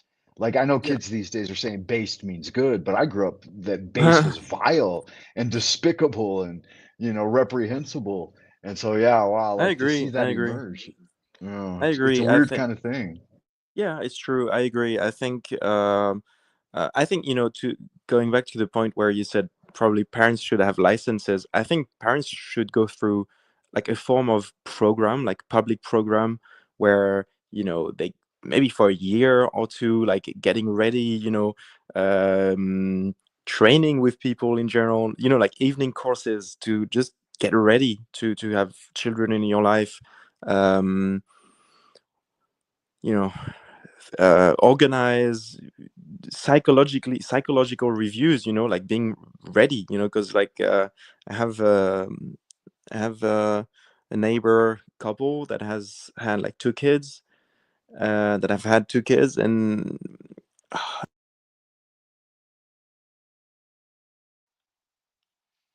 Not fun, huh? You're yeah, I watching them mean, fuck up it's hard, tough. big time. It's tough. It's tough, but Yeah, it's and beautiful, still beautiful. And I think, yeah, yeah, it is. It is. It I is. think when you want to have kids, like, I mean, I agree with you. Like, sex shouldn't be. Sex is a beautiful thing, but I think, people need to realize what it actually means and what it implies, and for men to take responsibility. Um, because I think women have it hard, on with contraception, menstrual cycle, whatever. Like, even carrying the baby, it's such a difficult role,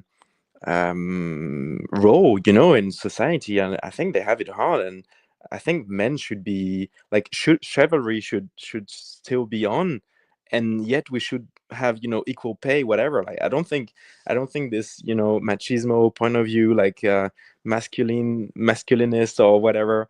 I completely disagree with that. I think, we should be equal, and men should be, gentlemen. Oh, absolutely. And to reinforce that, like, even with the training of a gentleman in chivalry and watching your P's and Q's, there is going to be a certain amount of slippage and mistakes, and that's to be understood. But if we had a general overview of the culture in that way, which I think could be foundational in changing the world, like, then those other things wouldn't even need to be a point of discussion. They would be so relegated to, like, the outlier, that it wouldn't be an important thing. And that type of training, it requires work. Like, I underwent it. I could tell all kinds of spiritual connections with, like, my experience with that part of my life as well. But one of the upshots, I think, is like, in the Chinese culture, they take this very seriously. And because they had focused so narrowly on the one child policy here within the last 100 years, within recent times, that they created a little emperor type of syndrome. But because it's generational and you have the pressure from the parents onto the children to create grandchildren, right? Like, they step up every time. Like, when we had our children, when they were very, very young, the grandparents were immediately there, vying to teach them poetry and to take care of them and change diapers and watch over them, because they knew that the essential function is generational, and that me and my wife, as the working couple, we needed to continue to engage and focus on our careers to bring in, the money or whatever, the way the system works. But that, because they were already retired, that was the greatest joy they could experience in their lives, was stepping up to help out. And obviously their power and their understanding is also limited, but it adds one, like, layer of depth. Like, they call it a extended family, extended generational family. And so yeah, that was one aspect that was very different from the Western world these days. True. Yeah, yeah. I think it's very rare that families get to have multiple generations in Western culture, because a lot of old people are sent to houses, which is sad, I think. Um, you know, yeah, I think we need to I think in at least in Europe, have the opportunity to stay close to our parents and grandparents, I would say, and both Yeah, sides of the yeah. family. I think, we had this image earlier, like before, at the beginning of the live, where we talked about having big penthouses with multiple stories with the rooftops, whatever. Imagine that with a family in there. Right, right. That it was the essential core of Chinese society until the great transformation of the revolution in the 60s. Like all Chinese architecture was based along those lines. And sure, you'll hear stories. I mean, they did some crazy fucking shit. They did foot binding and they did public executions and stuff like this. But if you look at the brighter aspects of what they had developed, like they understood feng shui very well. They aligned the main door as the southern door upon the structure, and every home was a small empire built into a complex. Certain orientations along the compass, like north, south, east, and west, were aligned to the activity of like those who would get up early with the sun and go out to work the fields or whatever. They slept on the east side of the complex.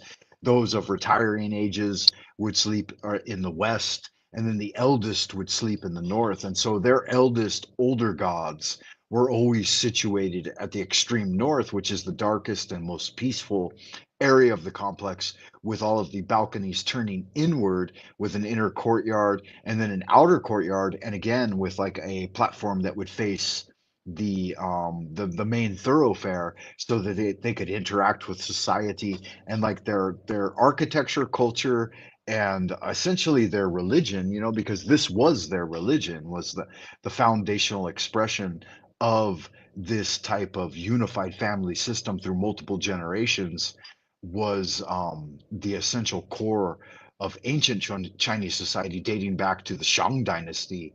And even into today, like the imperial palace is the ultimate model of this expression. And obviously it was decadent, and the emperor had a thousand concubines or whatever, but the basic model is something to be respected. And it's that one alone is 600 years old, but it's based on a much older model of this compass aligned feng shui orientation.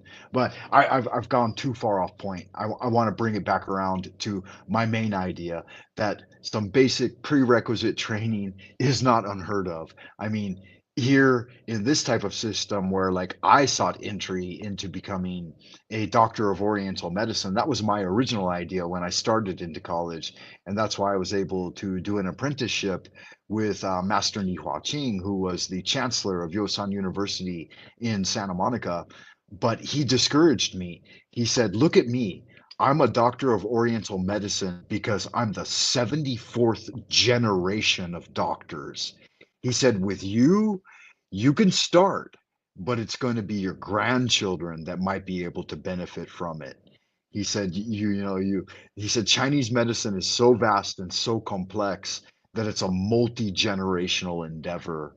And so, yeah, there are certain things. He's like, "Go with your natural talent." He's like, "You have a lot of intuition. We talked about my father and my grandfather. He's like, "You have all of this." He's like, "Just build on that." And I told him that I could write a synthesis of biblical transmission and make it more palatable for the next generation through the system of Tao and poetry. And he said, "Yes, that's something you should do."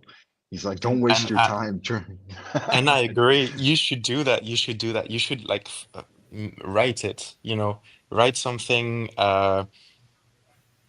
almost scholar. That people will pass on. I think you have some you know very very high potential for academic work. Like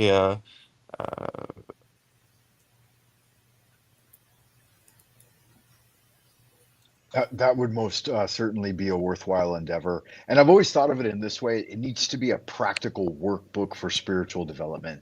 Just something easy and palatable that but again, we're dealing with new formats, so it needs to be done in a way that I don't know. It's not that I want to receive credit for it, but yeah, I think that that's important. That's an important aspect of it because if you make the contribution, you should at least in some way be recognized for it. And yeah, Yeah, that's what that's what the academy and university does. Is it allows you that opportunity. Welcome yeah. to Creek Mary. Good to see you. Good morning, Uh, or good whatever. yeah. Good morning, good afternoon, good evening, wherever you And are, it, whoever you Truman. are, and whenever you are receiving this transmission. The lion lays down with the lamb, or is I it the know wolf? it's Or the is it the lion for wolf? me, but it's changed. It's the wolf. The Bible changed. Yeah, but Yeah, Frankie, I don't think. I'm Go I'm ahead, going. Hugo. Yeah. Yeah, I'm going to have to go. I need to eat. Actually, I didn't eat, but Okay, good man. yeah. Well, nice to see you, Mary. oh, it's too bad I came in Yeah, too late. yeah. But we'll talk some other time. Yeah. I hope we'll see each other some. I mean, we'll exchange on this live some other time. It was nice last time. It was a very good time. hmm Yeah. The Thank you for metaverse stopping or by, Hugo. metaverse. And parting words, au revoir to you, and keep doing good magic, man. And thank you for the inspiration. I appreciate the little shot But of thank you, jelly in the thank you. donut, You're the one who's so to speak. given me some inspiration. So thank you so much. Yeah, and good day to you. Bonsoir, bonjour, and au revoir. Have a good day, Hugo. Or Goodbye. whatever. Bye bye. Good night, good day, whatever, wherever you are. But I just had a quick comment on you were talking about multi-generational and the benefits of that, because I have had a theory about that from watching around elders. And I think one of the important things that you get is, I call it, like touching the past, because I have noticed that, for example, I might pick up habits and phrases and thoughts and ideas from some old timers, but then I think that I have noticed that they must have done the same. They picked their ideas and habits and ways of speech from their old timers. And when you break that chain, you break that because you're passing down. It's more than like reading a book when you're around a person. And I can Yeah, see well, that just in my own family, because my father was raised by his grandfather, who was like one of the like old timers, like shop people. And I see a lot of that in him being passed down. And so I get a lot of that from him that's been passed down. And I think you lose that, because that's part of learning too, and part of your culture and part of your heritage is that sort of personal thing that you miss, that gets passed down through generations too. yeah, well, by definition, I believe Gilgamesh and the Kabbalah, the earliest examples of the Western tradition, came from an oral passing down. And I Yes. think the entire foundation of the Roman oratory was based on patterns of memory and recalling the information so that you could retell it by way of stories and aphorisms. And that's why, like, when I quote these things, like sometimes I get, criticized by other people, and they're like, here online, never in my real life, right? Mhm. In academia, it's one of the things we do a lot, but here online, like many people in the chat or like on Panelverse or something, where are your own words? Why are you quoting the ancients? And it's like, well, fuck. Why should I listen to you when I have the words of Socrates? I mean, not you, but Yeah, but specific idiots out there, internet tourists that talk a bunch of shit. yeah. But I think And Well, that's that's only one like. of, go ahead. Go ahead. Well, I think Yeah. a lot of things like that, the really, really ancient ones, that's about the only way left anymore. Because I have a lot of theories too about the written word and how open it is to interpretation. And that's probably where lawyers came from. But, Well, the other fact too that it's changing because it's electrified now, and many mhm. of the actual hard copies are being lost. Much of it is being manipulated. Yeah, that's what I think too. But when you speak person to person and pass it down person to person, it's a lot less open to interpretation than just like looking at a word and, well, I think it means this. Well, I think it means this.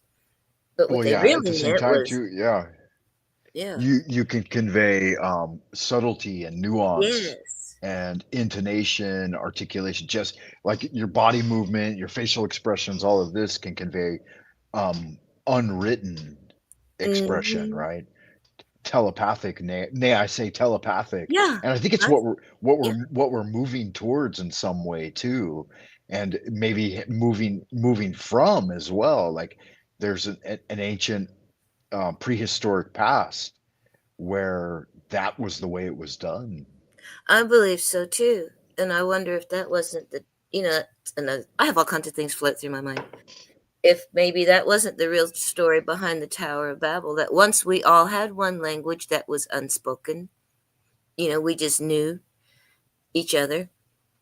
And then, bam.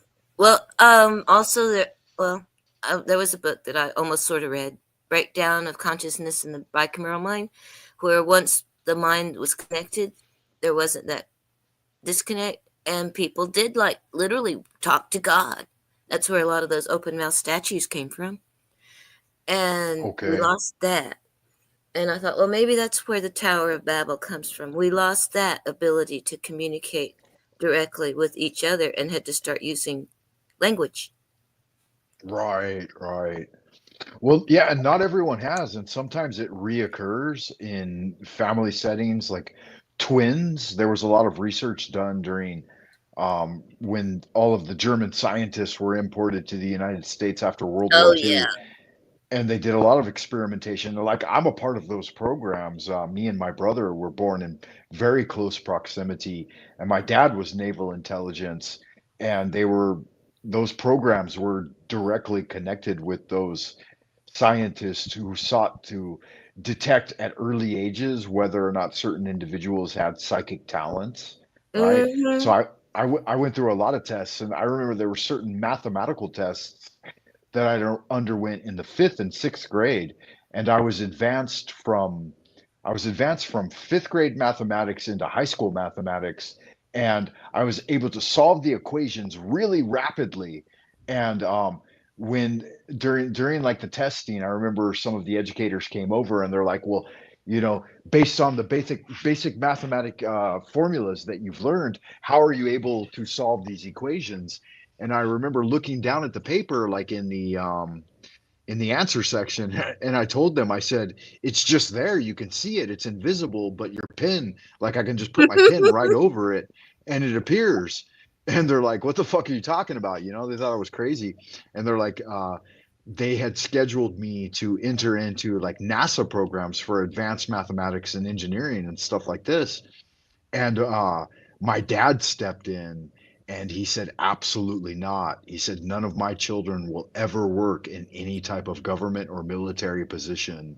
And Mm-hmm. he banned me from doing that. He also prevented me and my brother from working in movies because we did a lot of kung fu and stuff like that. And we were always, very active in surfing.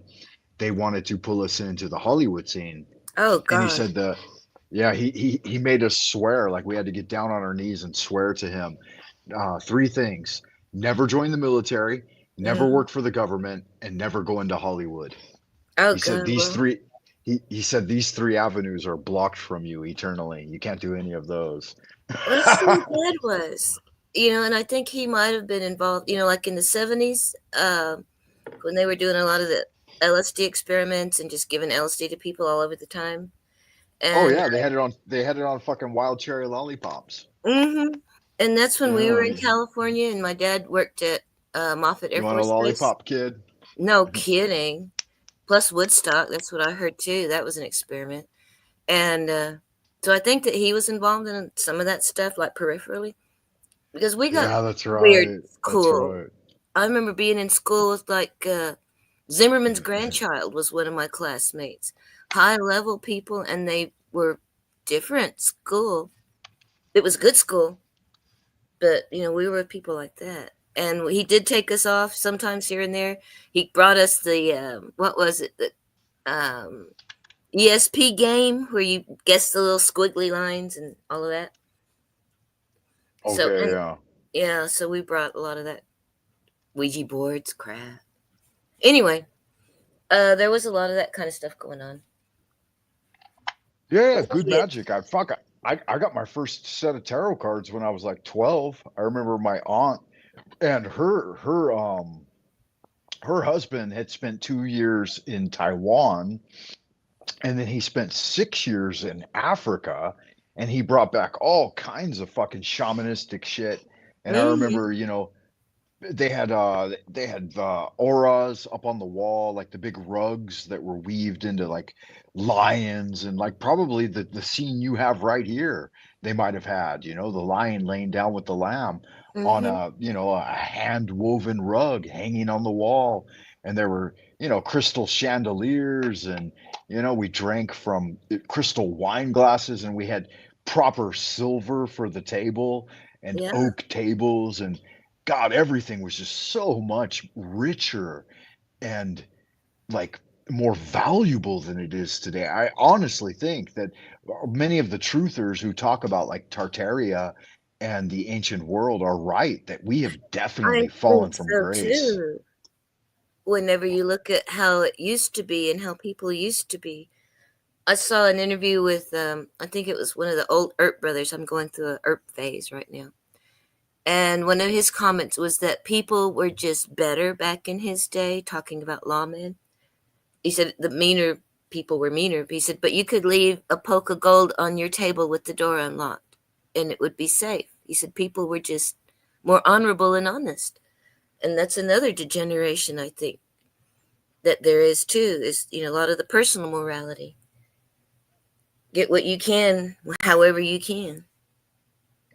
Yeah, definitely. Here's one of the quotes that I had highlighted earlier from Lovecraft's story Through the Gate of the Silver Key. And he says that it was strangely suggestive of nameless figures chiseled by a forgotten sculptor along the living cliffs of a high forbidden mountain in Tartary. Here's the interesting thing: the most famous site for this in China is right outside the city of Beijing here, a place that you have to go along a bridge that supposedly was built in honor of Marco Polo over 400 years ago. And it's called the Datong Grottos. And they're high living cliffs where they chiseled in nameless figures. And I visited those about 2 years ago. And I didn't even get it until I reread this. And I said, well, ancient Tartaria, that's here, northern China. Beijing was supposedly the center of the Tartarian Empire, or at Hmm. least one of them. Yeah. And this place is right down the fucking road. I mean, it's like a 3-hour drive or something. But I went there. I took a whole group of kids there, and I visited those grottos, and I saw those nameless figures chiseled into the living cliffs by a forgotten sculptor. It's so interesting that he mentioned that over 100 years ago, and how mysterious it was for them, just that time period ago. Well, most of the things that are evidence to me, now that I have been exposed to that idea, it's obvious, and you have to go through a lot of effort to ignore it and think of another reason. But it's like in the Time Machine, where he goes forward, to the end, and they are living in the ruins of our civilization at the time, and they don't understand it. They see things, they see buildings, but it's just part of the landscape. They don't think about it. And I thought, Yeah, we're yeah. probably like that. We see things, we live among ruins, and it's just there. We don't think about it. Right. Well, yeah, I do. I think about it a lot. And I was thinking about it before this entire wave of like the level plane, like sea level plane that we live on, and then like old Tartary, before it was even exposed, there were buildings here, ancient Romanesque, or what they call Greco-Roman buildings, that during the Great Destruction of Beijing, they had what they called the Great Razing of the city, where they were like at high speed going through and destroying all of the Mhm. old city here to rebuild it. And Urban renewal.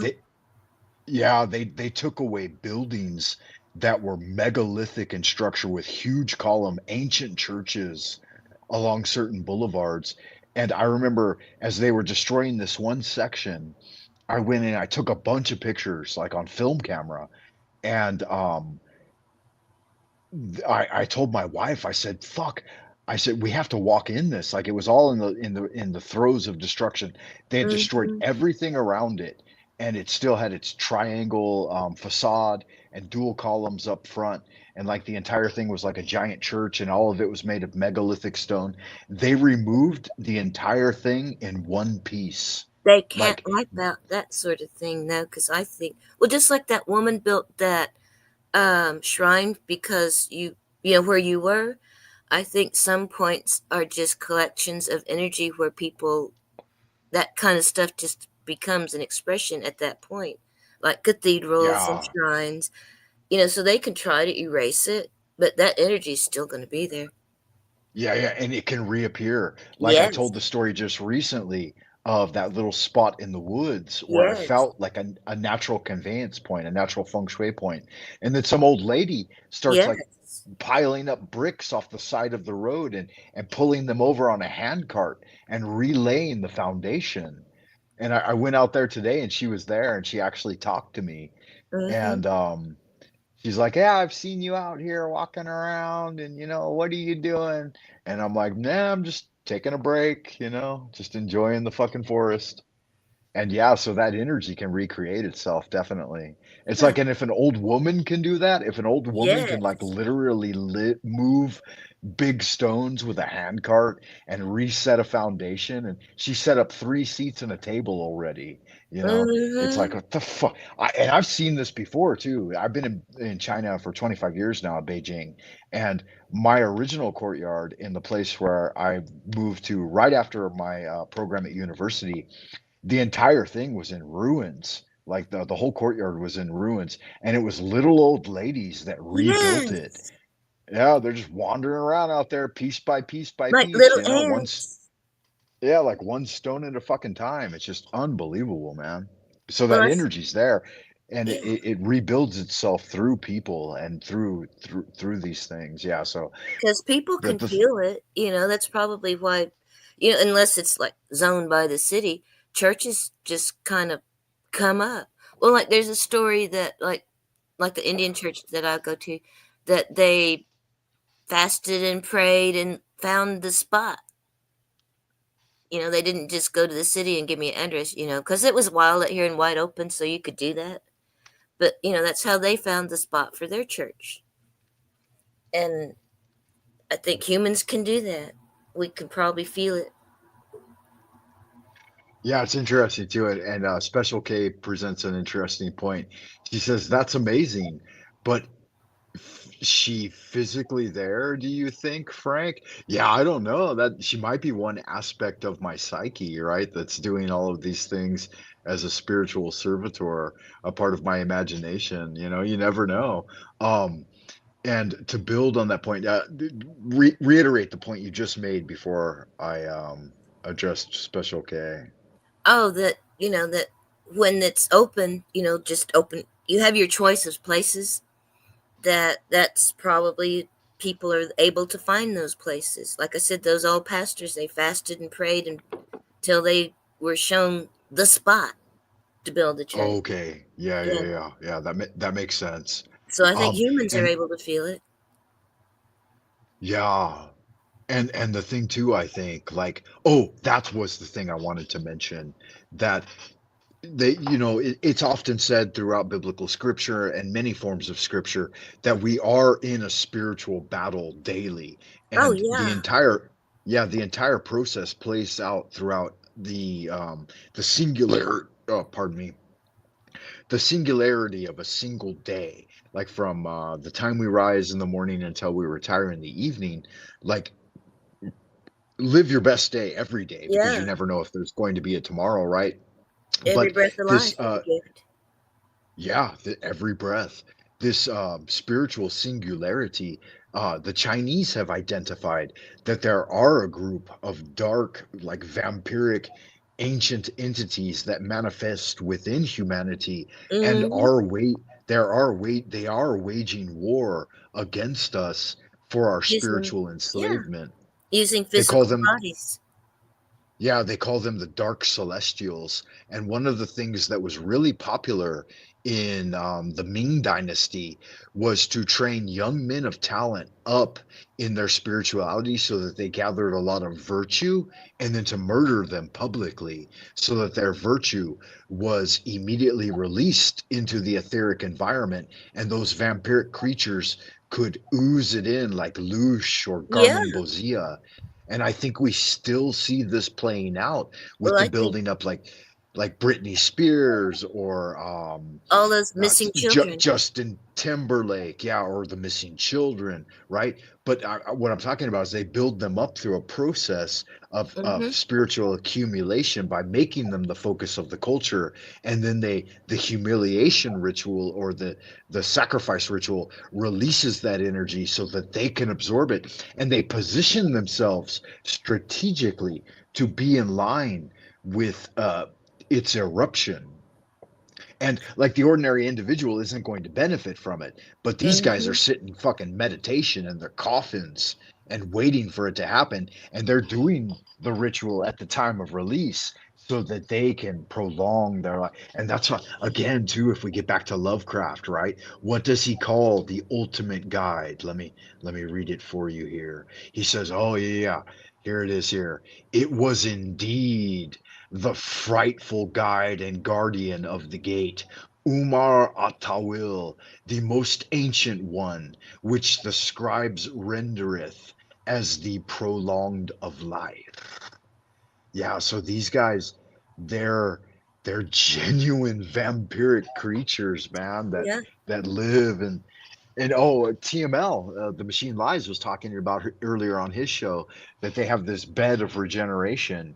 You know, if you lie in the bed, it will expand to accommodate you or contract if you're a shorter type person, and it can regenerate all of the physical attributes, the organs, and this type of thing. And Wu Zetian, one of the ancient empresses of China, she would bathe in the blood of virgin maidens, and it Yeah. There's, renewed her. Yeah, she supposedly lived well into her second hundredth year. well, yeah, and I think that it works, and I think that you can do transfusions. I've seen, medical stories about that, how they just get rejuvenated with new blood. And I think there are all Yeah, sorts of things, and I think that they do it. And I remember Marina Abramovic, the one that's supposed to be in with Clinton and Diddy and everybody else, one of her quotes to one of her spells is late, "Eat the Lady pain." Gaga. Yeah, eat the pain. And I thought that's what they do. They eat our pain. That's Yeah, why we're here for it them. yeah. David Lynch originally exposed it in his Twin Peaks. I He never called saw it that. Gar. There's so Okay, he many called it things I Gar. never saw. Yeah, he called it Garmin Bozia. That was his play on it. Now they call it Loosh, right? Loosh. Yeah, I've heard that word lately too. So, but yeah, that's what it means. And the ghost hunters say it too, that they create fear, like whenever the spirits are around doing things, that they create fear because it makes them stronger. So they eat it. They eat the fear, they eat the pain, they eat the negative energy that they can create in us or cause us to create. Right, right. Yeah, and these the activities of, so we always have to, like, on my channel and with interactions with people and conversations, I like to think about the upshot of things. And so yeah, Garmin Bozia 666, that's what the way they encoded it in Twin Peaks. Um But the upshot for me, and in having these conversations and bringing these revelations forward, is that if it's true, and I believe that it is true, and it seems to be true, and there are so many things that are becoming apparent to us, the big question is what then, right? And a lot of broadcasters, they don't answer this, and they don't address it, and they don't bring it forward. And I think it's really important that we do bring the upshot forward, right? If so, then what? Then And what? so Yeah. my answer to that is really simple. Stay focused in the concourse of your spiritual practice. Stay centered. Attract the positive energy of the God force, right? Um, Fellowship with your fellow man and try to bring Hmm. them out of darkness into light. The basic Freemasonic motto is this, and I know people fucking have tons of fork and horse shit about the Freemasons, but their teaching is essentially centered in Eliphas Levi, who was a Frenchman who brought the light forward. But the basic idea is that if there is one person suffering on earth, then I have not achieved enlightenment, right? So we always need to consider the least among us and in some way try to offer some greater service. We don't have to sacrifice ourselves to do that. We're not the Messiah. We're not Christ himself. He did that already. That part of the equation is solved. But we do have to bring forward our best energy each day and every day to try to make some contribution. And I think Hugo coming forward and trying to stimulate me to finish my PhD and compile a magnum opus, a dissertation that is worthwhile. I think that's his little inspiration in maybe lighting a fire under my ass to do something more than I've done so far. Well, things happen in their time. Yeah, they do. And I've never felt that like I have to make a great achievement to the world because I didn't come into the world essentially to change it. I came in to live in it, right? Well, And that's if not, it doesn't really matter to me. I've had a good time while I'm here, so well, that's what I used to feel like, and I tell the young people this because I'm old. I said when I first, started going back to church, I felt like I had to do something big. God was gonna have something big for me. Mother Teresa stepped back, and it was a lot of pressure. And then I started looking at elderlies and seeing what they did, how humble they were, and the little things they did. And I started to lose that pressure and think maybe all I have to do is just be alive. A link in the chain. Maybe I don't have to save the world and be Mother Teresa. Just be alive. And I thought, oh, whew, thank God. Because it was a pain in the butt trying to be Mother Teresa. But yeah, I be think alive, so be the too. best you can. And that was I think ego. so too. Yeah, and the other thing is I I don't know if I believe it or I know it, but there is some preemptive selection process. For example, when I was born into the world, I had deep recollections of pre-heaven experiences or pre-worldly experiences. So I remember, and my brother did as well. And I remember dreaming often of being little cherubs among like polychromatic clouds and looking down, and me and him would talk to each other and engage in conversations. And we had like we could see our parents in their life and we wanted to be with them. And this was like a pre-worldly, like a heavenly experience. And after growing up, we talked about this a lot in our 20s. And we sat down one time, and it was after like a serious dreaming session. Both of us had done meditation and then gone into sleep with intentionally doing collaborative dreaming.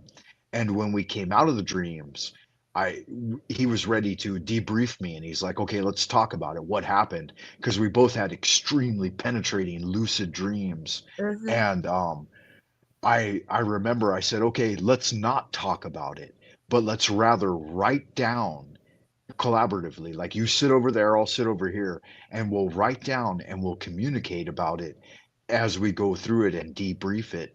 And line by line, my questions he answered, and his questions I answered, and we addressed all aspects of these things, and we created about 5 pages of documents each. And when we exchanged them, they mirrored each other, and they brought the entire like adventure forward. And it was fucking crazy because he had gone out and I described his spiritual form down to detail, and he had written about it, and he had done things that, like, I think 77 people were killed that night, from tornadoes. And Mm. yeah, and this shit really happened, and it was day after, and there was like rubbish all over the entire countryside and shit. Yeah, it was fucking dynamite. And this is after I had done a bunch of Ouija activity with my current girlfriend at the time, but we were both engaged in like sexual magic and alchemy and penetrating in and trying to get with God. And basically both of us, our pursuit was to get conference with the divine source, and then in some way bring that back in a tangible form. And yeah, it worked. It totally fucking worked. We proved, at least to each other, right? If Yeah. nobody else, we proved to each other that telepathic communication is possible, collaborative dreaming is possible, fucking shaking the world with lightning and thunder is possible, and all of these things are, and they're achievable. And this was after like maybe 10 years of, kung fu and meditation practice, and two young men, trying to get at it. But again, I think there had to be the sympathetic connection between brothers born from the same parents that had grown up in a spiritual tradition. And I Yeah. think that somehow matters. Like, you can't just do it with random people on the street. Maybe Yeah. you could, but it would take lifetimes of endeavor to engage in that. Well, y'all already started ahead. You already had some knowledge. Right. I mean, most little kids Right. are running around playing Nintendo, not trying to have synchronetic dreams. Well, yeah, this was late teens, so Yeah. yeah.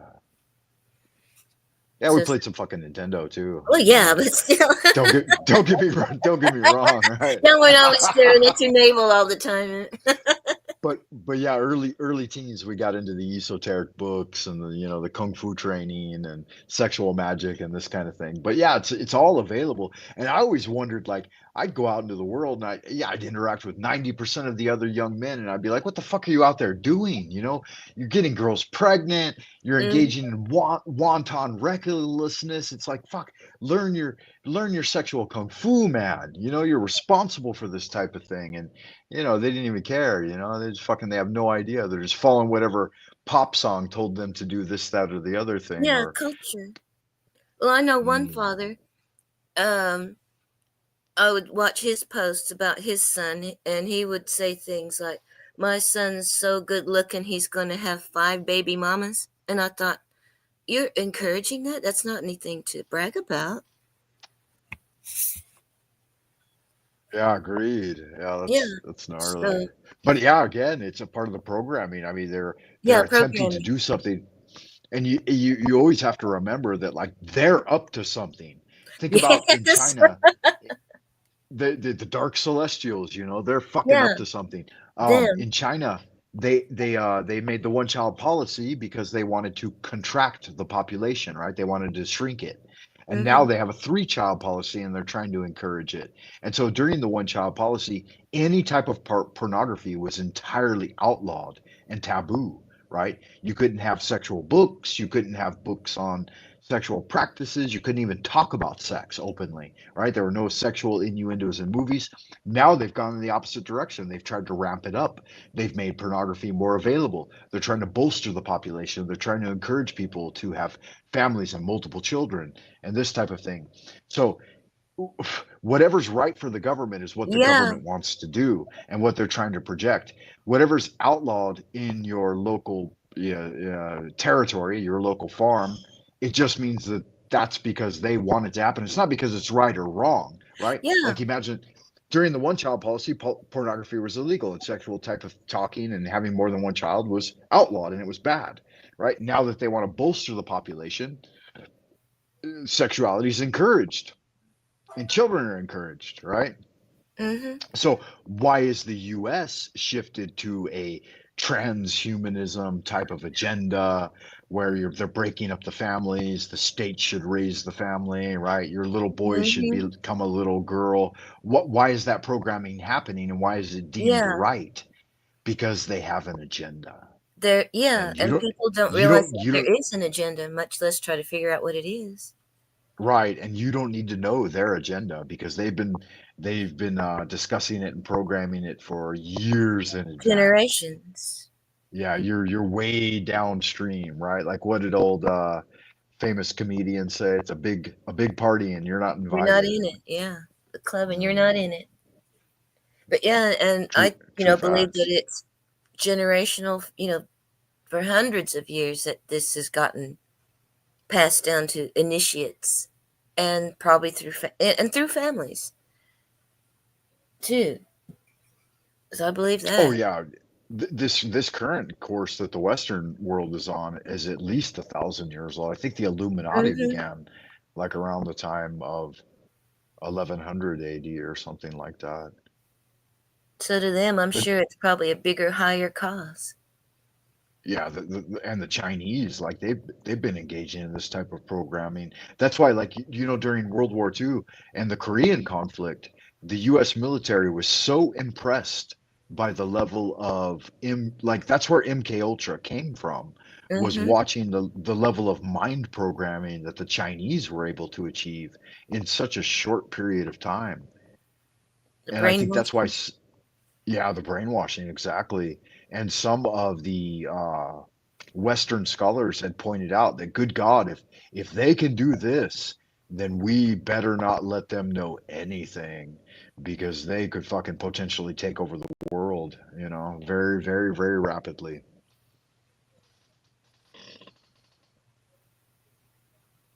Well, I think it's only lately coming out, those programs. And I think it's only lately that people are starting to believe it, much less because it's, so many of those conspiracy theory kind of things. And now people, I think, are starting to believe it, that there were things like MK Ultra, that there was a lot of manipulation, that they have been used because you get brainwashed so much in school, patriotism, and the government is your friend, and the president is the best person in the land. You get programmed that way when you're small in school, which is probably the purpose of school. Right. That it's hard for people to believe that now, but I think people are starting to see it. I think people get mad. Yeah, I think so. I hope so. I hope so. There are two of you. I know, right? That's really weird. I've done that sometimes, but I don't know how. Yeah, well, I tuned in on my my cell phone. Oh. So that I could take a quick walk through the yard.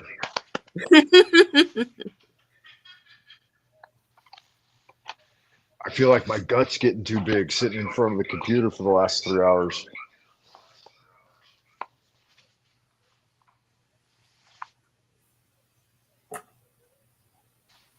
I'm just happy to have electricity and the internet again. I didn't have electricity for a week. I was staying at my sister's house. So I'm addicted. Yeah, really tell me about that. How was that staying with your sister recently? It was nice.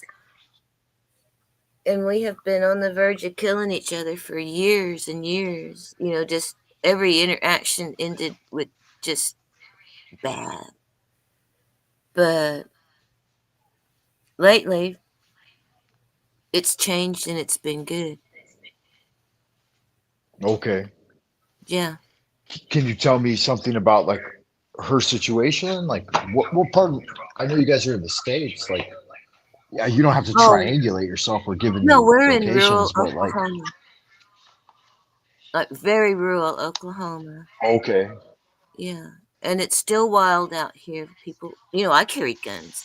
I have multiple guns. She has a gun. Everybody's got a gun. And Okay, still, nice. yeah, a lot of people running around crazy. Meth heads. Out here anyway. But, out in the city, everybody's just rural and thinks, they think everything is just hunky dory out in the city. Yeah. And they have no idea, really. Yeah, that's good fun. Mm-hmm. Those could be good people. Yeah, but they don't realize that out here you can't play because there are dangerous people out here. It took me a while to figure it out. Anyway, that's where we are. And she's widowed and has that land out. Well, we've got land that we've had since the Trail of Tears. We've fought for it and kept it so far. So she's got a piece of her land out there. And How her about car the has size of the town where you live? it's a little town. What's the It's like, population like? I think like 5,000 people. It's a little town. Oh, 5,000. Yeah, that's fairly Mhm. big. My mother's area where she retired, the local community or section of the county, I guess it's called a township, is only 200, and Oh then my the goodness. next nearest, yeah, the next nearest is 500.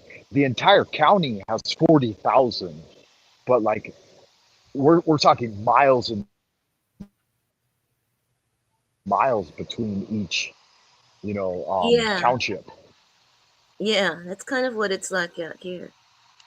So she is living at the end of a dead end road and Okay, her car has broken down.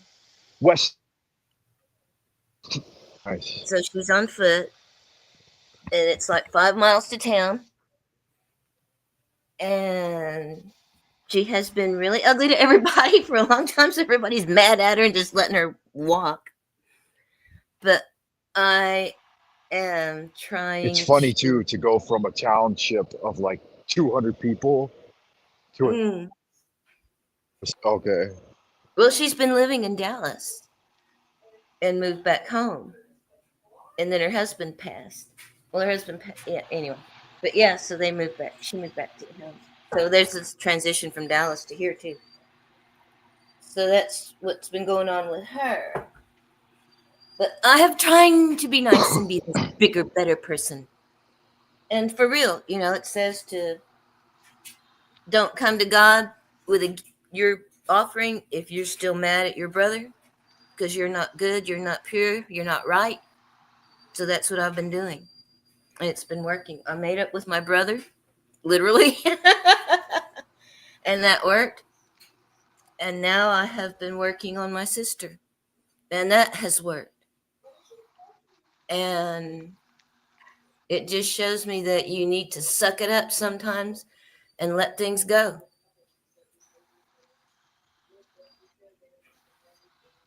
But so anyway, that's what's Yeah, been going certainly. on with her. And then the tree fell on my electric line. Do tell. And I have not had electricity. All of my food went bad. And so she just said, well, stay here. So I did. I'd come up to the house and do things during the day without electricity and then go stay at her house in the evening at night and sleep. And we got along really good. And it's been very positive. And I'm glad I sucked it up. And I'm sure she's having to suck it up too.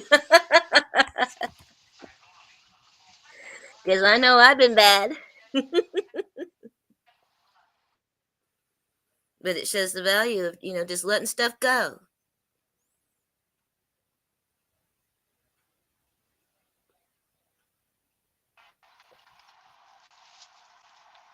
Yeah, absolutely. It's good magic. Yeah, I think so. And so, sometimes something like that needs to happen in order. Mm-hmm. Sometimes God, like when your parents, if you fight and they just make you hug and make up and shake hands. Sometimes God does that See too. what we got here. Hold on. Let me see. Can I switch the camera? It doesn't look like I can.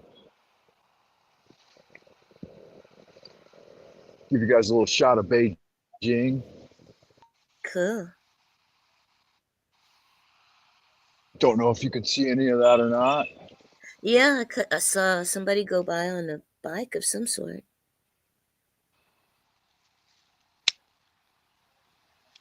Yeah, little mopeds.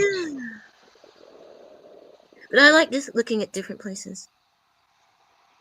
It's funny to think about, like, Western media will often portray China's economy as suffering, but here we are, early summer, and it's just as busy as it's ever been. And this is like a far district in Beijing that's considered rural, and it's still super active at like whatever it is, 10 o'clock at night. So yeah, Western media gives you a distorted vision of Yeah. what's going on. Well, I would look at other people's videos on different topics Here's and the notice the lies that they were telling. Well, like in China, I would watch street fashion, Chinese street fashion, and that's a different topic. And okay. people would and I would look at the backgrounds. Look, here's a And Buick. yeah, I thought people aren't poor. They don't look oppressed. I thought, so what's the deal? Wow, look at this. There's a Ford, there's a Chevy, and there's a Buick. So out of 4 cars that I've walked, that's a Chinese brand there. There's a Volkswagen, a German car. Wow, that's a really old one too. There's a Hyundai, that's Japanese or Korean. This is, I don't know what that is. Looks German though. There's another German car. There's another German car. So out of 10 cars that I've walked by, only 1 has been Chinese. All German and American. There's another German car. This is a Korean Chinese brand. It's called Fukang. But it just goes to show that, yeah, the prosperity levels are crazy over here. I mean, Yeah. and this is in a supposedly impoverished area, right? More I know. Volkswagens, more Hyundais, one more Chinese car. Let's see what we got here. Another Buick. Here's an But if Audi. you look And here's a BMW. at So right in front of the hotel, there is Audi, BMW, Audi, Toyota, Volkswagen. There's another fucking Buick, a beautiful Buick too. Wow, that's a nice little minivan. Here's a Mercedes. And then my car's German. I won't tell you about my car.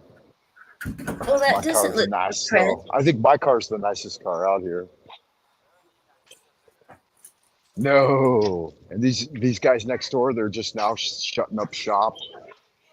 And everyone's kind of out on the street having a beer, smoking a cigarette. Well, Yeah, what it's kind I'm of wild to think hoping about. is that I'm unleashing my dog. I just brought him in.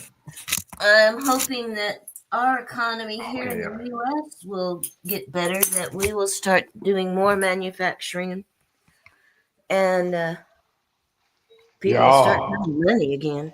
that's the thing. That's the thing too. Like they talk a gang of shit about the Chinese economy, but Mm-hmm. every time I fucking go home, every time I go home to the States, I Oh, don't it's see the levels possible. of prosperity that I see over here. Uh-uh. It is. It's really No, changed. people are suffering. People are enduring hardship. They're not Mhm. eating 3 square meals a day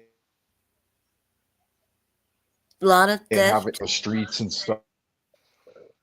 Like they're lying to the American people. And guys like Trump, they're just running away with the bag. He can get a $400 million plane gifted to him, but your average American can't enjoy that kind of prosperity. Yeah. And I think we're just pretty much just slaves. All So we it's do is work to pay the government. and everybody's too poor to eat Right. meat.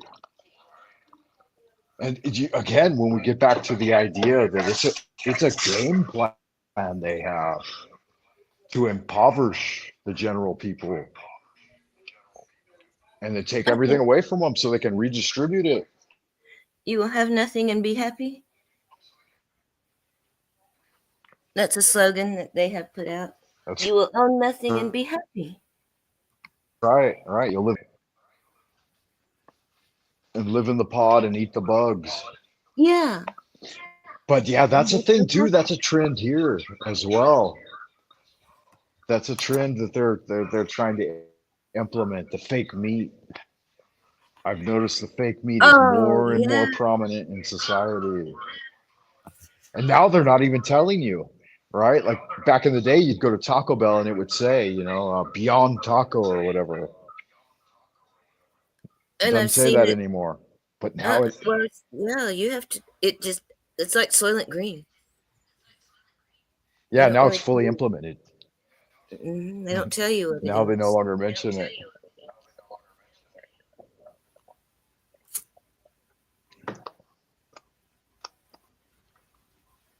Yeah, kind of a weird thing. It's interesting to uncover and to analyze it in real time Yeah. because we didn't grow up this way. We're being phased out. They're phasing us out as the Yeah. new Because all you have to generation. do. They're going to be indoctrinated in Yeah. it. It only takes 1 or 2 generations for things to be different and change in laws, especially when your children are products of the state. Right. Absolutely.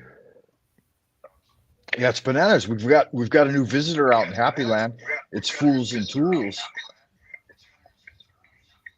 Fools and says tools. Special K. Yeah. Good to see you. Hope you're doing well, love.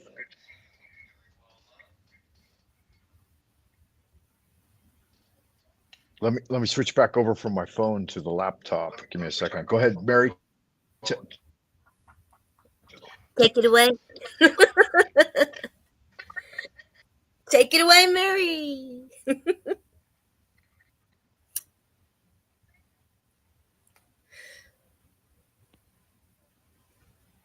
But yeah, I think that I just really don't know what's going on.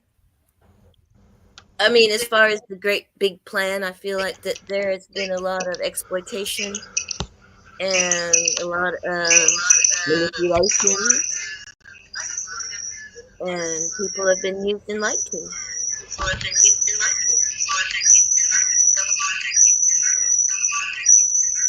I'm getting all kinds of crazy feedback loops. Give me a second.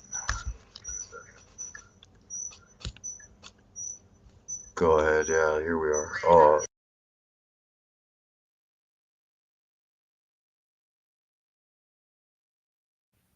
I muted just to not contribute.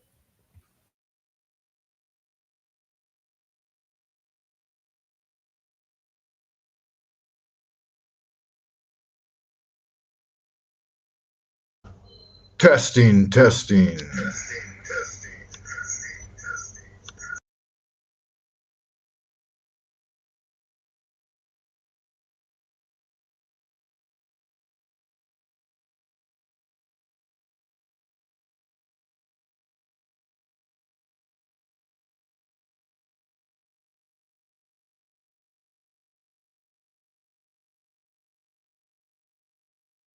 Yeah, it looks like I screwed it up somehow. Are you still there, Mary? Oh yeah, I just muted. Oh, okay. Yeah, it looks like somehow I fucked up my connection by switching to my phone and then cruising around and then coming back. It didn't work out entirely. That's okay. It is what it is. Special K says I do have feedback. How about now? Are we coming in okay now? I think it's okay now. I think. But yeah, I'm gonna get out and get around and start doing. It's 9 o'clock. Holy cow! Yeah, good magic. Go out and do something fun. Enjoy yourself. Go touch grass. Thank you for stopping by. Any parting words for the audience and the people in the past, future, or present? No fear. No fear. You sound like Jack Talcott. He is on my prayer list. Good magic. I can appreciate that. Well, Okay. thank you. Thank you for stopping by, Mary, and have a great day. And I'll see you in the future. Oh, bye-bye. Okay, bye for now. Yeah, good magic. Definitely, guys. Live without fear. That's the real deal, man. Get it done. Wow, long transmission, man. 2.5 hours. Good stuff. We had Hugo here. We had Ricardo Sunshine. We had Voy for a brief minute. He was working on his bonsai trees. And we had Creek Mary out in Oklahoma. You guys, I honestly, I don't know shit about Oklahoma. It's beyond me. I wish I did know a little more. I might learn something, but I always learn a little something about wherever y'all good-looking, sexy people out in Happy Land are, and when you're out there doing it, and what you're fucking getting into. I can appreciate it. Just don't get into a hornet's nest, right? Stay out of that kind of craziness. Yeah, thank you for stopping by, Special K. I haven't seen you in a while. You've been off into the abodes of the aethers, getting into the interwebs and doing other shit. I've seen you on a couple of different shows, though. I've seen you over at Jack's, I think, maybe Slow State. Is that what we call him? Right, there's Jack of Talcadia, which I love. I've got nothing bad to say about Jack ever. You know, he's doing his thing. He's out there shaking his dick and getting busy, and I can appreciate that. Slow State. Now, I can't necessarily say that I have anything good to say about Slow State, just due to the fact that he's such a charlatan and such a grifter, and YouTube is his job, which I can appreciate. You know, if YouTube's your job, get at it. He's making minimum wage, at least, if not better than $6.50 an hour. I think he's probably bringing in $7.20 an hour because he's on 12 hours a day, and he's bringing in like $1,000 a day, maybe 500. You know, he's doing good numbers. That's good magic. I can appreciate it, but it's his disingenuousness that sours me, and it's all for the grift, right? It's entirely centered on the grift.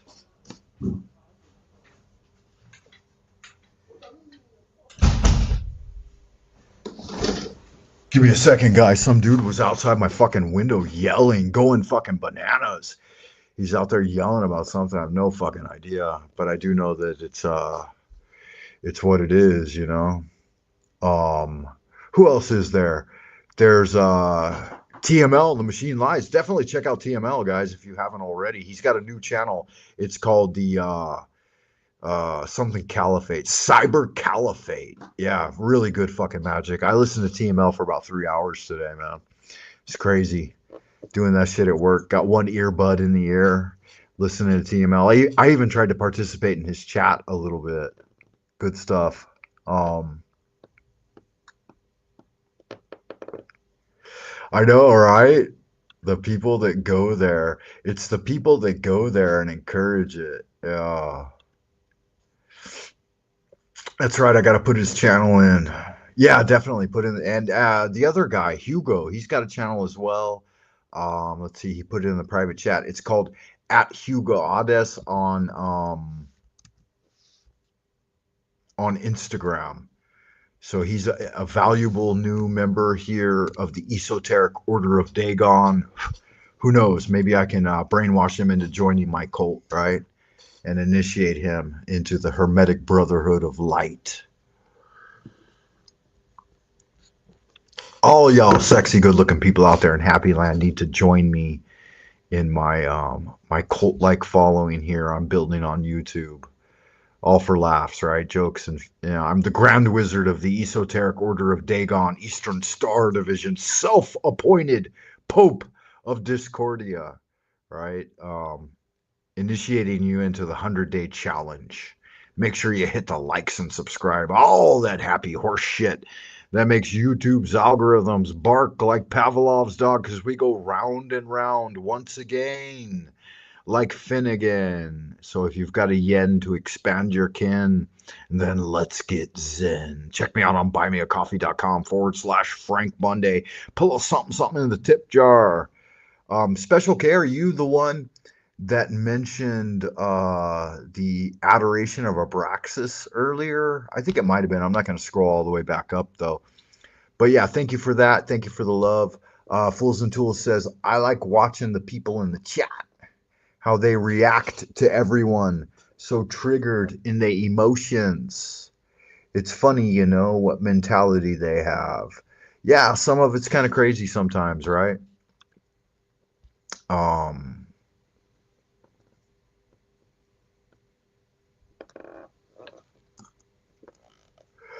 Yeah, Hugo's working on a. Yeah, you clipped it, really? I know it was either you or someone else that clipped something and then like reposted it on YouTube. That's the highest form of honor right there. Because occasionally, like, you know, somebody will say something that's a real gem, and for someone to clip that, make it into a short and like repost it, that's like the greatest effect of the echo chamber. It's like, wow, I actually said something worthwhile one time. How fun and interesting is that? Yeah. I love you to stop by. I love to see you all good looking, sexy people out there in Happy Land, shaking your money maker. Definitely good fun. Always a good time, right? If you guys haven't ever heard any, I was going to say blasphemy. There were a couple of bands in my high school years that were making it big in San Diego, but one of them is called Sprung Monkey, and they did a little hit. I remember when they wrote this song. It was called Always a Good Time by Sprung Monkey. I believe that's what it was called. And when you said that just now, where was it at? Always okay. It really brought that to mind. Sprung Monkey's Always a Good Time. Let me see if I can pull it up on YouTube. No, I can't, because my VPN's disconnected. Maybe I can pull it up on my phone. Give me a second, guys. If you can hang out for just a second longer, let me try to load up this thing and share it with you. Meanwhile, I'll play this We All Come From the Goddess real quick as I try to find it. We all come from the goddess, and to her we shall return like a drop of rain flowing to the ocean. We all come from the goddess, and to her we shall return like a drop of rain flowing to the ocean. Hoof and horn, all that die shall be reborn. Corn and grain, all that fall shall rise again. We all come from the goddess, and to her we shall return like a drop of rain flowing to the ocean. Sage and crone, wisdom's gift shall be our own. Crone and sage, wisdom is the gift of age. We all come from the goddess, and to her we shall return like a drop of rain flowing to the ocean. We all come from the goddess, and to her we shall return like a drop of rain flowing to the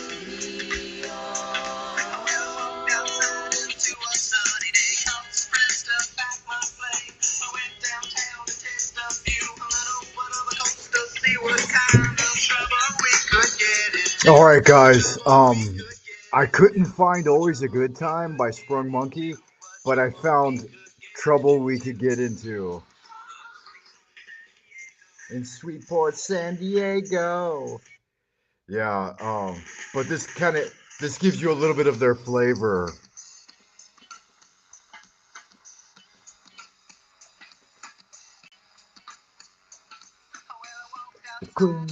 Sunny day, and some things to back my play. Went downtown to see what kind of trouble we could get into. The trouble that get into. The trouble that we get into. The trouble we could get into. In sweet home San Diego. Yeah. Really, really good stuff, guys.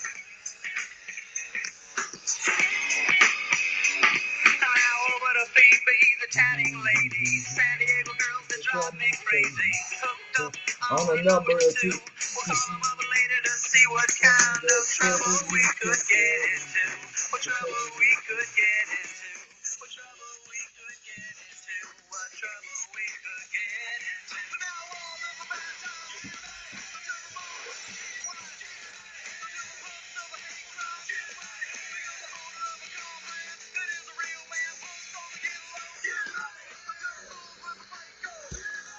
Yeah, you get the idea, right?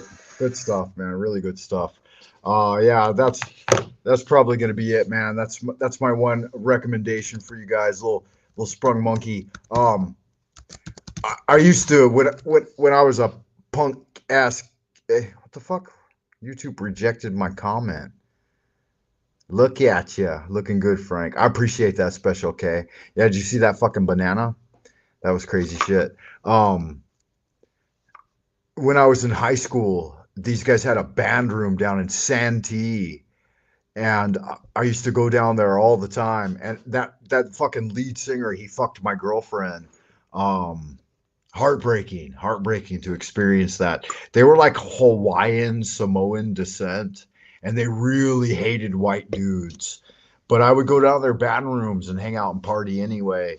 And they stole some of my poetry as well, and wrote it into some songs. I can't remember exactly which song right now. But yeah, and all those guys were older. They were all college level dudes, and they were getting their shit on, man. Good fucking magic. But yeah, they fucking perpetrated and stole from everyone they could. And they made it big, they did their thing. I didn't even know they had fucking music videos. They definitely didn't have those music videos back then. So that was all shit they've done since then.